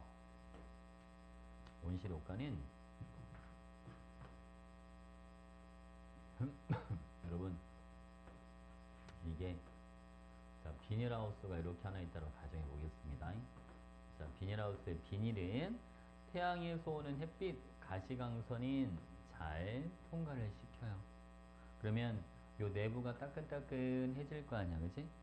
여기서는 나갈 때는 적외선 형태로 나가는데 적외선은 물론 통과하는 것도 있지만 잘 통과하지는 못한다.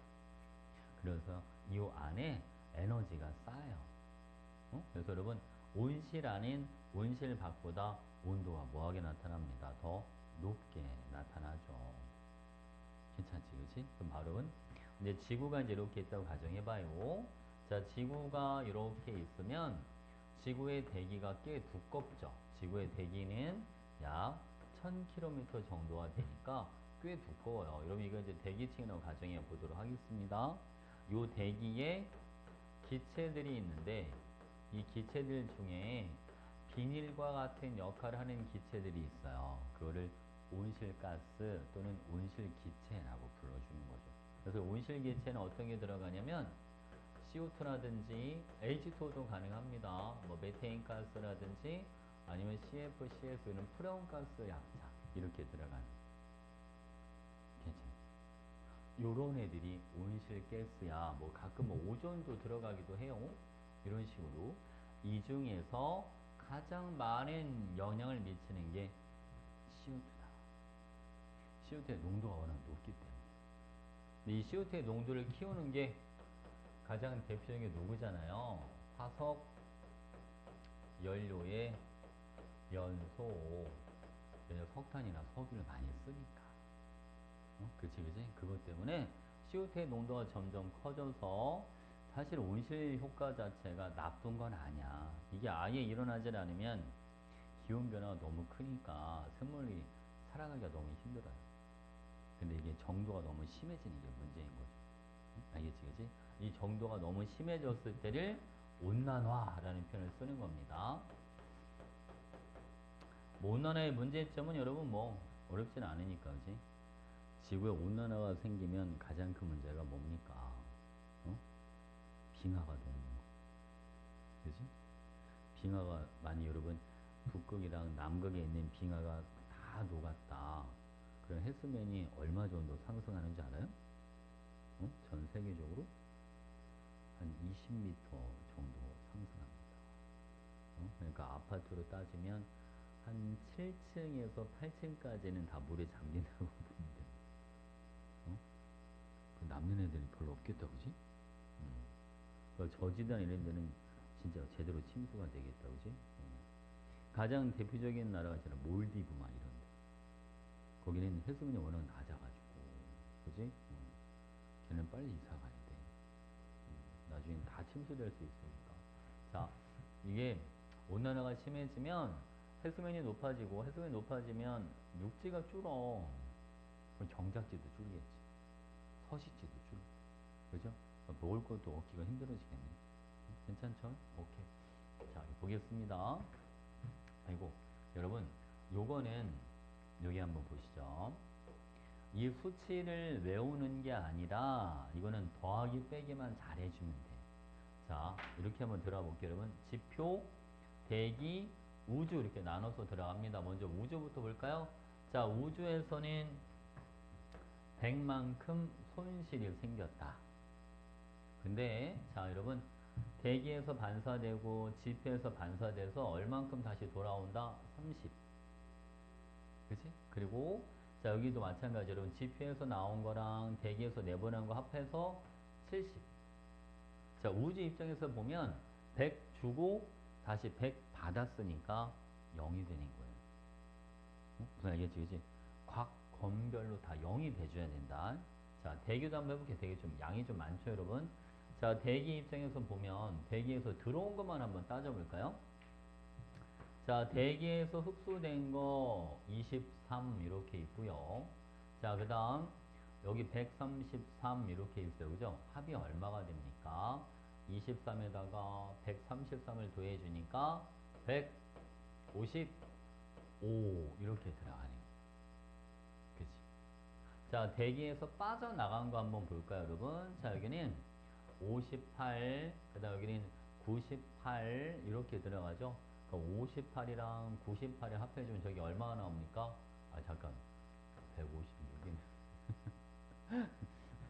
156. 자 대기에서 빠져나오고 얘도 얼마가 됩니까? 얘도 156. 합이 0이 되십니다. 알겠지? 들어오고 나간 게 똑같은 거야. 그죠? 수치를 외우지 말고. 알겠죠? 요는 지표 볼 거예요 여러분. 자 지표로 들어온 거 여기 47 여기 얼마였어 여러분? 98. 저 둘이 더해주면 얼마가 나옵니까? 145. 괜찮죠, 그죠? 근데 여기 보니까 지표에서 나간 것도 여러분 얼마가 돼준다? 여기 또 145. 우주는 우주대로, 대기는 대기대로, 지표는 지표대로 더하고 빼주면 다 0이 돼준다. 됐지, 그치? 오케이. 자, 뒤로 가볼게요. 요런 지구온난화 이건 아까 했으니까 한번 쑥 보면 될 것 같고 여기 보시면 자 CO2의 농도가 높아지면서 기온도 전체적으로 뭐하는 게 보여요? 다 올라가는 거 보이지? 자 무상향하고 있으니까 CO2 농도 증가와 기온 상승하는 게 서로 비례한다. 그 다음 여러분 여기 보면 오르락내리락 하는 게 있는데 여기 따로 나와 있지는 않지만 겨울철, 여름철 이렇게 나누기도 해. 여러분 생각에는 CO2의 농도가 겨울에 클 것 같아요? 여름에 클 것 같아요? CO2의 농도 겨울과 여름 중에 언제가 더 높을까? 아무래도 겨울이 더 높겠죠? 그지? 겨울에 난방을 하니까 그지? 나무 떼고 석탄 떼고 많이 떼야 되잖아. 기름 보일러도 다 화석 연료니까 메테인 가스 막 이런 거 그지? 가스 보일러 이런 것도 다 기름도 뭐 다 휘발유 쓰고 이러는 거니까. 자 그리고 여러분 여름에는 물론 에어컨 때문에 전기를 쓰는데요. 근데 그럴 수도 있긴 한데 뭐 전기를 만드는 게 꼭 화력발전소만 있는 건 아니니까 그죠? 그거랑 좀 다르죠. 그리고 또 한 가지 여름에는 식물들이 광합성을 많이 하잖아요. 그죠? 이파리가 많으니까. 그래서 일반적으로 CO2 농도는 겨울철에 좀 더 높게 나타나더라. 이렇게 알고 있으면 되고. 됐죠, 여러분? 자, 이번엔 지구온난화 영향과 대책입니다. 이거는 뭐 영향 한번 읽어보면 될 것 같고, 대책은 뭐 온실기체 배출량 줄이기인데, 그래서 화력발전소 이런 걸 사실 줄이긴 줄여야 되는데, 그러니까 대체 에너지를 개발을 해야 되는 거야, 그지? 그러니까 맨날 나오는 게 막 태양광 뭐 이런 거 나오고 하는 거 아니야, 그지? 요즘 이번에 여러분 뉴스 봤는지 모르겠지만 원자력 발전소 2기 앞으로 더 짓는다고 하잖아, 그죠? 이 원자력 발전소가 사실은 온실가스는 안 만들어지니까 그런 거에 대한 장점이 있긴 합니다. 물론 이제 치명적인 단점이 하나 있긴 하죠. 방사능. 그러니까 방사성 폐기물을 처리하는 게 좀 힘드니까 그게 가장 큰 문제긴 하고 실제로 저 원자력 발전소를 저걸 만약에 짓는다라고 하면 부지를 선정을 해야 되는데 그럼 그 지역에 있는 사람들이 당연히 싫어하겠죠. 그렇지? 당연히 싫어하겠죠. 실제로 방사성 폐기물 같은 걸 버릴 때 저기 반감기가 워낙 길기 때문에 뭐 쉽게 없어지는 게 아니잖아. 되게 오랜 시간 동안 계속 방사능 물질이 나오는 거니까 얘네를 어떤 식으로 버리냐면 방사성 폐기물의 종류가 여러분 되게 많아요. 방사성 폐기물은 원자력 발전소에서 생활하는 사람들 뭐 있는 실험복이라든지 뭐 의류 이런 거 장갑이라든지 뭐 신발 이런 것도 여러분 다 방사성 폐기물이 됩니다. 응? 그러니까 뭐 연료나 이런 거 있잖아 쓰고 남은 거 그런 것만 방사성 폐기물이 아니야. 이런 걸 버릴 때 이게 이제 드럼통 같은 게 하나 있다고 가정해봐. 그러면 가운데다 이렇게 이걸 묶어. 어? 이게 완전 신발이나 이제 의류 같은 게 있다 묶어서 넣어놓고 여기다가 시멘트를 들이부어. 이렇게 굳혀 이렇게 딱딱하게. 그런 다음 이걸 어디다 버리냐면 그 오래된 그 폐광 같은 거 있잖아. 옛날 뭐 구리광산 같은데 막 이런데 지금은 쓰지 않는 그런 탄광 같은 거 그런 거를 매입을 해. 어? 그래서 걔네는 지하 갱도 되게 깊은 곳까지 내려가니까 그 깊은 데까지 저걸 다 하나씩 하나 다 쌓는 거야. 응? 다 차면 입구를 다 봉해버리는 거지. 아무도 못 들어가게. 그러니까 돈이 많이 들어가. 이거 없애는 것도 쉬운 일이 아니죠. 응? 그치? 자, 이거 보겠습니다, 여러분. 저 두꺼운 시멘트를 쓰는 이유가 방사능이 두꺼운 시멘트를 통과를 못해요. 어. 근데 이제 문제는 저 시멘트에 이제 오래되면 시멘트에 또 균열이 생기니까 그 틈새로 또 나올 수가 있으니까, 그치? 그것도 문제죠. 자, 보겠습니다. 1번. 자, 지구가 흡수하는 태양 복사 에너지 양과 방출하는 지구 복사 에너지의 양이 같아서 복사 평형을 이룬다. 우리가 복사 평형이라고 하는 거는 뭐냐면 아까 우리 지표, 대기, 우주 이게 따로 알아봤잖아요. 그치? 들어온 것만큼 나가잖아요. 그런 걸 복사 평형이라고 하는 거야. 알겠죠? 자, 다음 지구의 반사율, 저는 알베도라는 표현을 쓰기도 하는데 30%는 알고 있는 것도 괜찮아요. 어? 대기랑 지표에서 반사돼서 나가는 게 30%. 자, 다음 온실가스가 지표에서 방출되는 복사에너지 일부를 흡수했다가 지표로 재복사. 대기가 없을 때보다 지구의 평균 기온을 높게 유지시키는 거 이거는 온실효과 이렇게 들어간다. 응? 됐지? 자, 그 다음 이번엔 지구온난화 갈게요. 지구온난화 원인은 온실기체의 농도 증가로 인한 온실효과 약화가 아니라 더 세지는 거고요. 지구온난화가 진행이 되면 지구는 더 높은 온도에서 복사 평형이 이루어질 거다. 그러겠죠. 그죠? 자, 지구온난화가 진행되더라도 지구 열수지 변동은 일어나지가 않는다라고 되어 있는데 이동하는 에너지의 차이가 생기겠지. 지구 국경이 더 많이 나오니까. 응? 여기 수치상의 차이는 생기죠. 물론 지표는 지표대로 0이 되고 대기는 대기대로 0이 되는 거는 맞지만 수치가 똑같지는 않겠지. 응? 알겠지? 그렇지? 자, 다음 지구온난화가 지구 환경에 미션이 아닌 거 이거는 뭐 너무 당연한 거니까 4번 됐죠? 자, 이번엔 여러분 이제 엘니뇨에 대해서 한번 알아보겠습니다. 엘니뇨를 이해를 하려면 일단은 대기 대순환을 좀 먼저 이해를 좀 하고 가야 돼서 여기 잠깐 보시죠. 여러분 지구가 이제 이렇게 있습니다. 만약 여러분 지구가 똑바로 서 있다고 가정을 한번 해보고 자 여기가 적도예요. 자 적도 쪽에는 햇빛이 90도로 들어와. 자 극지방은 햇빛이 0도 이렇게 들어옵니다. 괜찮죠? 그래서 적도 쪽은 고온, 자 극지방은 여기는 저온 이렇게 들어간단 말이에요.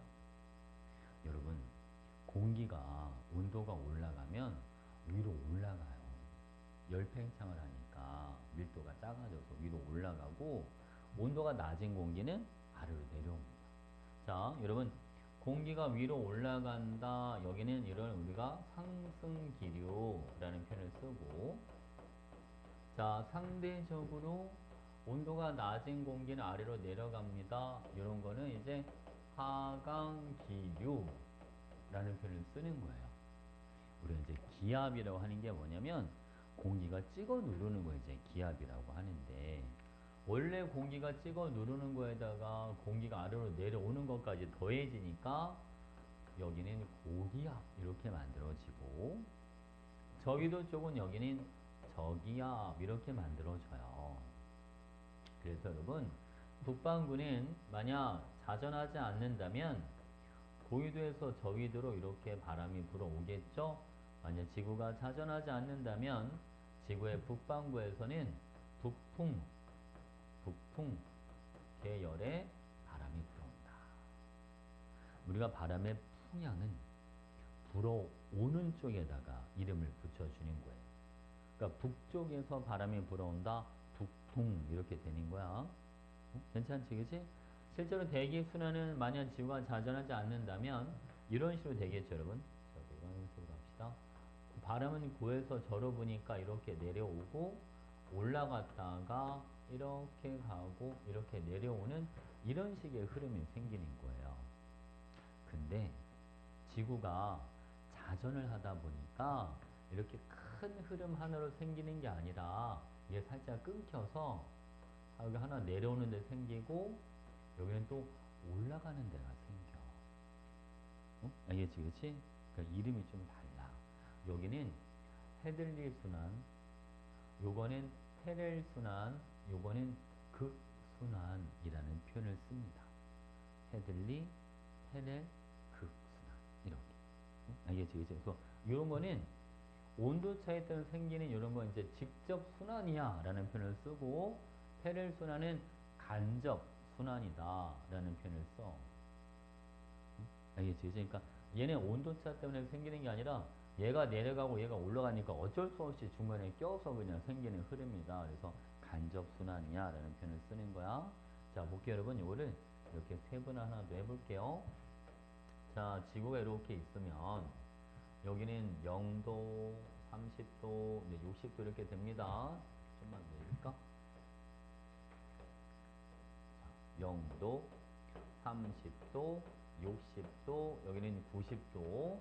저 바람의 흐름을 잘 보면 여기는 공기가 아래로 내려오니까 고기압, 여기는 올라가니까 저기압, 여기는 고기압, 여기는 저기압 이렇게 돼요. 바람이 고에서 저로 분다고 그랬잖아요, 여러분. 자, 여기는 이렇게 이제 바람이 부는 거죠. 반듯하게. 이런 식으로 여기는 이렇게 바람이 불겠네. 여기는 바람이 또 이렇게 불어요. 괜찮지? 오케이? 만약에 남반구는 어떻게 됩니까? 남반구도 아이고야, 노란색이.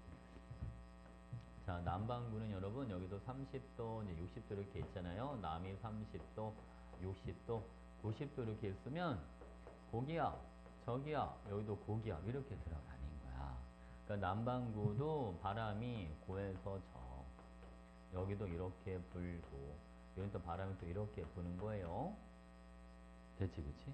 자, 여러분 잘 봐요. 지구는 여러분 뭐를 하다 보니까, 지구가 자전을 하다 보니까 전향력이라고 하는 힘이 생겨. 이게 지구 자전 때문에 생기는 건데, 북반구에서 운동하는 물체는 운동하는 방향에 오른쪽으로 휘어지는 힘을 받아. 자, 이게 무슨 얘기냐면 어떤 물체가 공중에 떴어. 예를 들어서. 근데 지구는 이렇게 이쪽 방향으로 자전하거든. 반시계 방향으로. 알겠지, 그치? 그러니까 여러분 이제 어떻게 되느냐 보세요. 물체가 운동하는 방향에 오른쪽으로 이렇게 휘어져. 그러니까 얘는 공중에 떠서 같은 방향으로 이렇게 날아가려고 하는 건데 지구가 이렇게 가버렸잖아. 그러니까 지표에서 보면 어디로 간 것처럼 보여? 오른쪽으로 휘어진 것처럼 보일 수밖에 없잖아. 뭔 말인지 알겠지, 그치? 그러니까 여러분 얘네는 다 오른쪽, 여기도 오른쪽으로 휘어지고 얘도 운동 방향 이렇게 오른쪽으로 휘어져. 그래서 요때 바람을 요거를 무역풍, 이를 북동무역풍이라는 표현을 쓰기도 해. 30도에서 60도 사이에 부는 바람, 요거는 편서풍. 그 다음 60에서 90도 사이에 부는 바람은 이거는 극동풍. 이런 표현을 쓴단 말이야. 괜찮지, 그치? 남반구도 여기도 봐봐. 얘는 남반구는 얘는 우리랑 반대쪽에 있잖아. 얘는 운동 방향에 왼쪽으로 휘어지는 힘을 받아. 그래서 남반구 0도에서 30도는 여기도 무역풍 이렇게 불어주는데 얘는 북동무역풍, 얘는 남동무역풍 이런 식으로 되시는 거야. 우선 알겠지, 그치? 그럼 여러분 이게 어떤 현상인지 봐봐요. 여기에 바닷물이 이제 이렇게 있다고 가정을 해보자. 그러면 북동무역풍이나 남동무역풍이 여기를 동쪽, 여기를 서쪽이야 라고 보면 서쪽으로 바닷물을 밀어내지.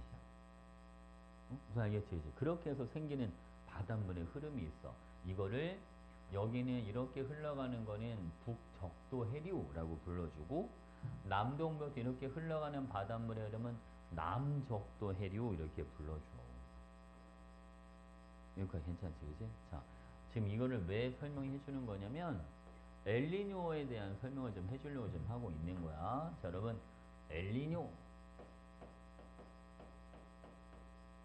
자, 이거 엘니뇨는 남미 이제 페루 쪽이다라고 생각을 해주면 되는데, 자, 이 페루 연안 쪽에는 원래는 여러분, 요게 위에서 한번 바라볼게. 여기가 자, 페루라고 하는 나라가 하나 있다고 가정해보고, 이쪽에는 반대쪽에는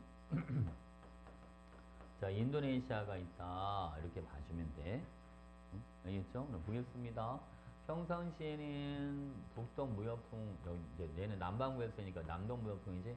남동무역풍이 싹 불어주면 페루 연안 쪽에 있던 따뜻한 바닷물이 이쪽으로 밀려가요. 인도네시아 쪽으로. 무슨 알겠지? 그치? 그러면 여기 있던 바닷물이 인도네시아 쪽에 이제 밀려갔으니까 물이 없잖아요. 여기. 그치? 그럼 이거는 이제 위에서 바라본 건데 내가 이거를 바다를 쏙 들어가서 만약 옆에서 측면에서 이렇게 바라본다고 치면 바다 아래쪽에는 찬물이 이렇게 있을 거 아니야?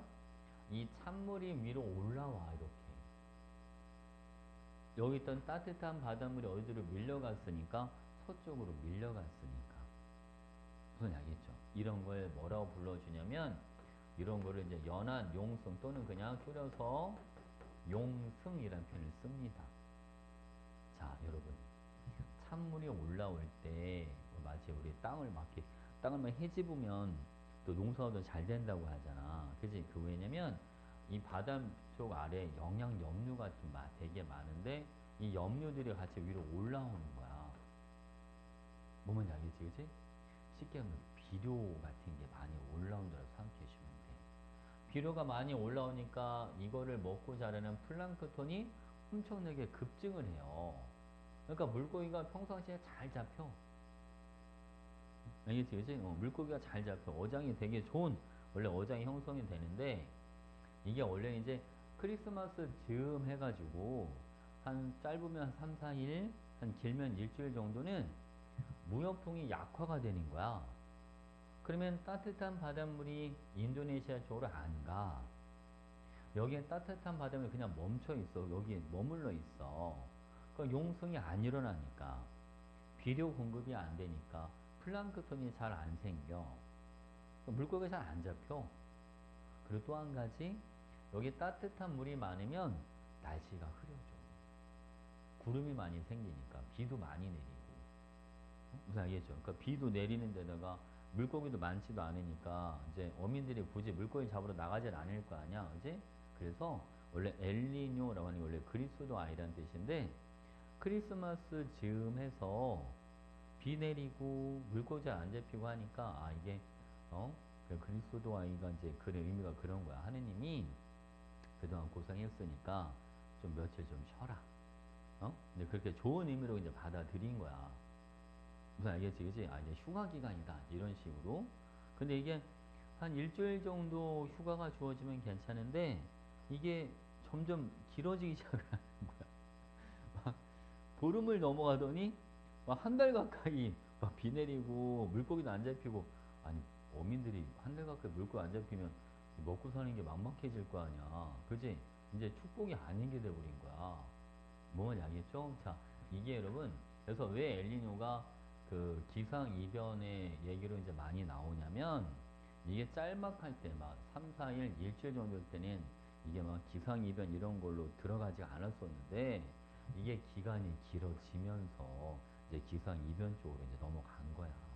알겠지? 그러니까 지구 온난화 이런 것 때문에 대기 대선안의 변화가 생기면서 이런 문제점이 생긴다 이런 거거든. 자, 볼게요, 여러분. 이거를 평상시랑 자, 엘니뇨가 발생했을 때는 이제 비교를 한번 해보자고, 여러분. 자, 여기 보겠습니다.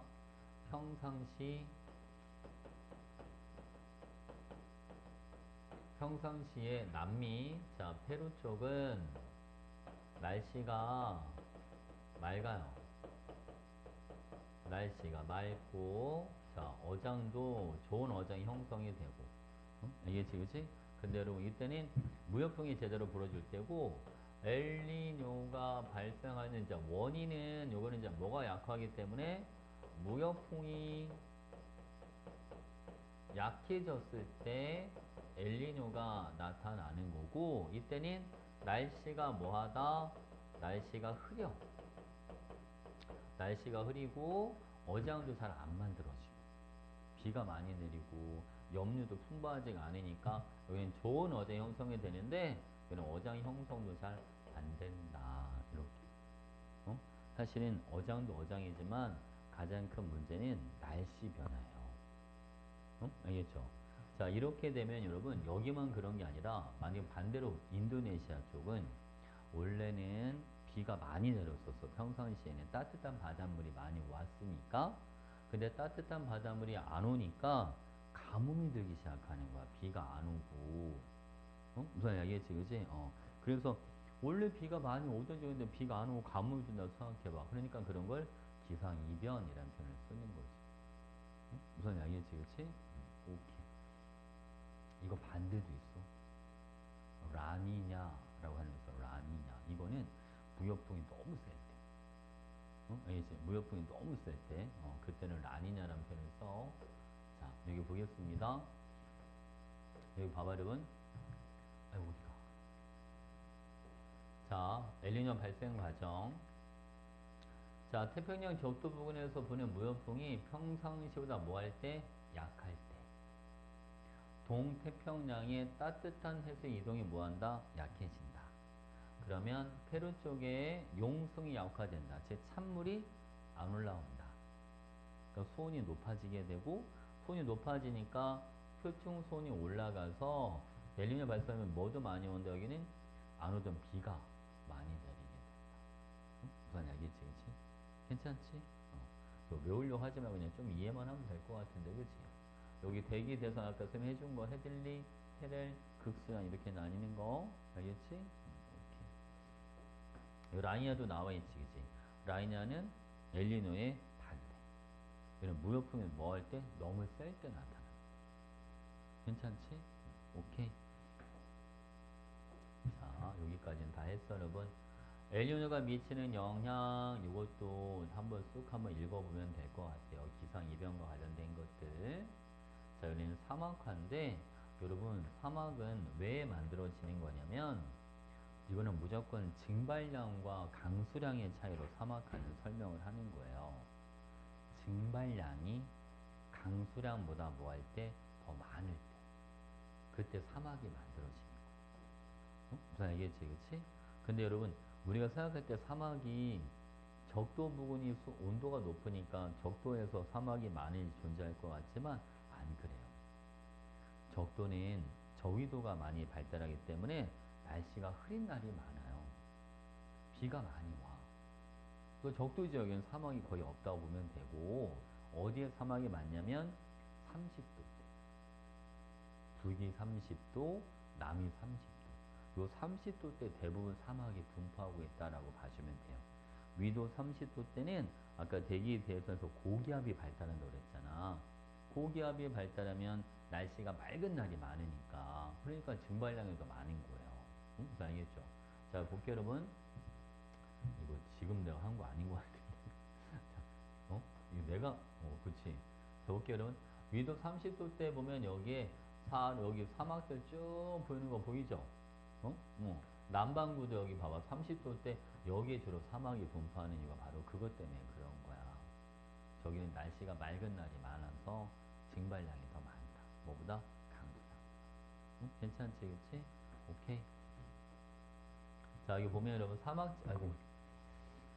사막 지역은 자, 여기 보면 여러분 고압대가 형성되는 위도 30도 부근에 주로 분포를 한다. 이렇게. 자, 그 다음 사막화 지역은 사막 주변을 사막화 지역이라고 하는 건데 옆에 사막이 있으면 이게 조금씩 이제 넓어지는 걸 얘기해 주는 거야. 그럴 수밖에 없지. 그치? 건조한 데가 계속 옆에 있으니까, 그치? 자, 볼게요. 여러분, 이번에는 사막화의 발생 원인과 피해 대책인데요. 자, 자연적 원인은 좀 전에 얘기한 이제 대기 대순환 요거 봐주면 되고, 자, 인위적인 원인은 과잉경작, 그러니까 숲을 이제 개간을 하는 경우, 숲을 없애고 막 논을 만든다든지 밭을 만든다든지 이런 거, 과잉 방목, 과잉 뭔지 알지? 막 우리 뭐 양이라든지 막 이런 가축 같은 거 너무 많이 키워가지고 막 초원에 있는 풀 다 뜯어먹고 이런 거 있잖아요. 삼림벌채 막 이런 것들 보면 되죠. 응? 이게 심하면 우리는 특히 저 황사. 우리나라는 얼마 안 남았다 좀 있으면 또 황사 오겠다, 그지? 보면 참 기온선은 참 좋은데 황사만 빼면, 응? 그렇지 않아? 대기가 그 최근 가끔 이렇게 옥상에 올라가가지고 이게 먼 산을 바라보면 봄에는 먼 산이 잘 안 보여. 뿌얘가지고 황사 때문에. 응? 이제 황사 때문에 봄에는 진짜 마스크 쓰고 다니는 게 더 나을 수도 있을 것 같긴 해, 그치? 운동할 때도 야외에서 운동하는 게 별로 안 좋을 것 같지 않아? 응? 그 미세한 먼지 막 이런 것들이 워낙 사이즈가 작은 애들은 숨 쉴 때 폐나 이런 데 들어가서 폐에 상처를 입히니까, 그죠? 자, 볼게요, 여러분. 이거 나머지 한 읽어보면 될 것 같아, 그치? 자, 뒤로 가볼게요. 자, 기후변화 시나리오를 통한 미래 기후 예측입니다. 라고 되어 있는데, 이런 건 이제 너무 좀 그렇지 않나? 화석연료 계속 쓰면 이렇게 될 거고, 안 쓰면 이렇게 될 어? 또, 이거 예측이라고 보기도 좀 그런 것 같은데, 그지? 자, 여기 볼게요, 여러분. 이거 한번 읽어보면 될 것 같고요. 이제 나중에 이제 기후가 올라가면 이제 가장 큰 문제 중에 하나가 사실은 전염병이야, 전염병. 응? 그지? 이제 이거 북극이나 남극에 있는 이런 얼음이 녹았을 때 거기에 숨어 있던 바이러스라든지, 그지? 이런 것들이 이제 다시 활동을 슬슬하기 시작을 하면 그런 게 사실 큰 문제가 될 수도 있죠. 그거 알아요, 여러분? 외계인이 지구를 침략하지 않는 가장 큰 이유 중에 하나가 바이러스인 거? 어? 바이러스를 해결하기가 쉽지가 않아요. 워낙 종류가 다양하기 때문에. 그렇잖아요, 그지? 외계인들이 그래서 다른 행성 이런 데 쉽게 가지 않는 가장 큰 이유가 그런 거야. 완벽하게 퇴치하기가 사실 쉽지가 않거든요. 그래서 살던 애들이 아니니까. 그지? 적응력에 문제가 있으니까. 자, 볼게요, 여러분. 4번 갑니다. 엘니뇨. 엘니뇨는 적도 부근 동태평양의 표층 수온이 평년보다 뭐 할 때? 높을 때. 엘니뇨는 무역풍이 평상시보다 뭐 할 때? 약할 때. 됐지? 그리고 엘니뇨 시기에는 페루 연안에서 평상시보다 용성이 약해진다. 즉 찬물이 안 올라온다. 괜찮지? 오케이. 자, 5번 사막화. 토지가 황폐해져서 사막으로 변해가는 게 사막화 맞죠? 사막은 주로 적도 부근이 아니라 30도. 자, 다음 사막을 일으키는 인위적인 원인, 과잉경작, 과잉방목, 삼림 파괴 맞는 거죠, 그죠? 자, 6번 보겠습니다. 미래의 기후변화로 인한 지구 환경변화에 대처하는 방안 이건 너무 좀 심하네. 화석연료 사용료 늘리기는 좀 아니잖아요. 됐지? 자, 이번 숙제가 좀 많은 것 같다, 그지? 오늘 좀 많이 했지, 우리. 한 챕터 3개나 한 것 같은데요? 좀 많네. 여기까지 하면 되겠다, 그죠? 99페이지까지. 이제 다음에 에너지 전환과 활용할 건데, 여러분, 다음 주가 이제 3월이에요.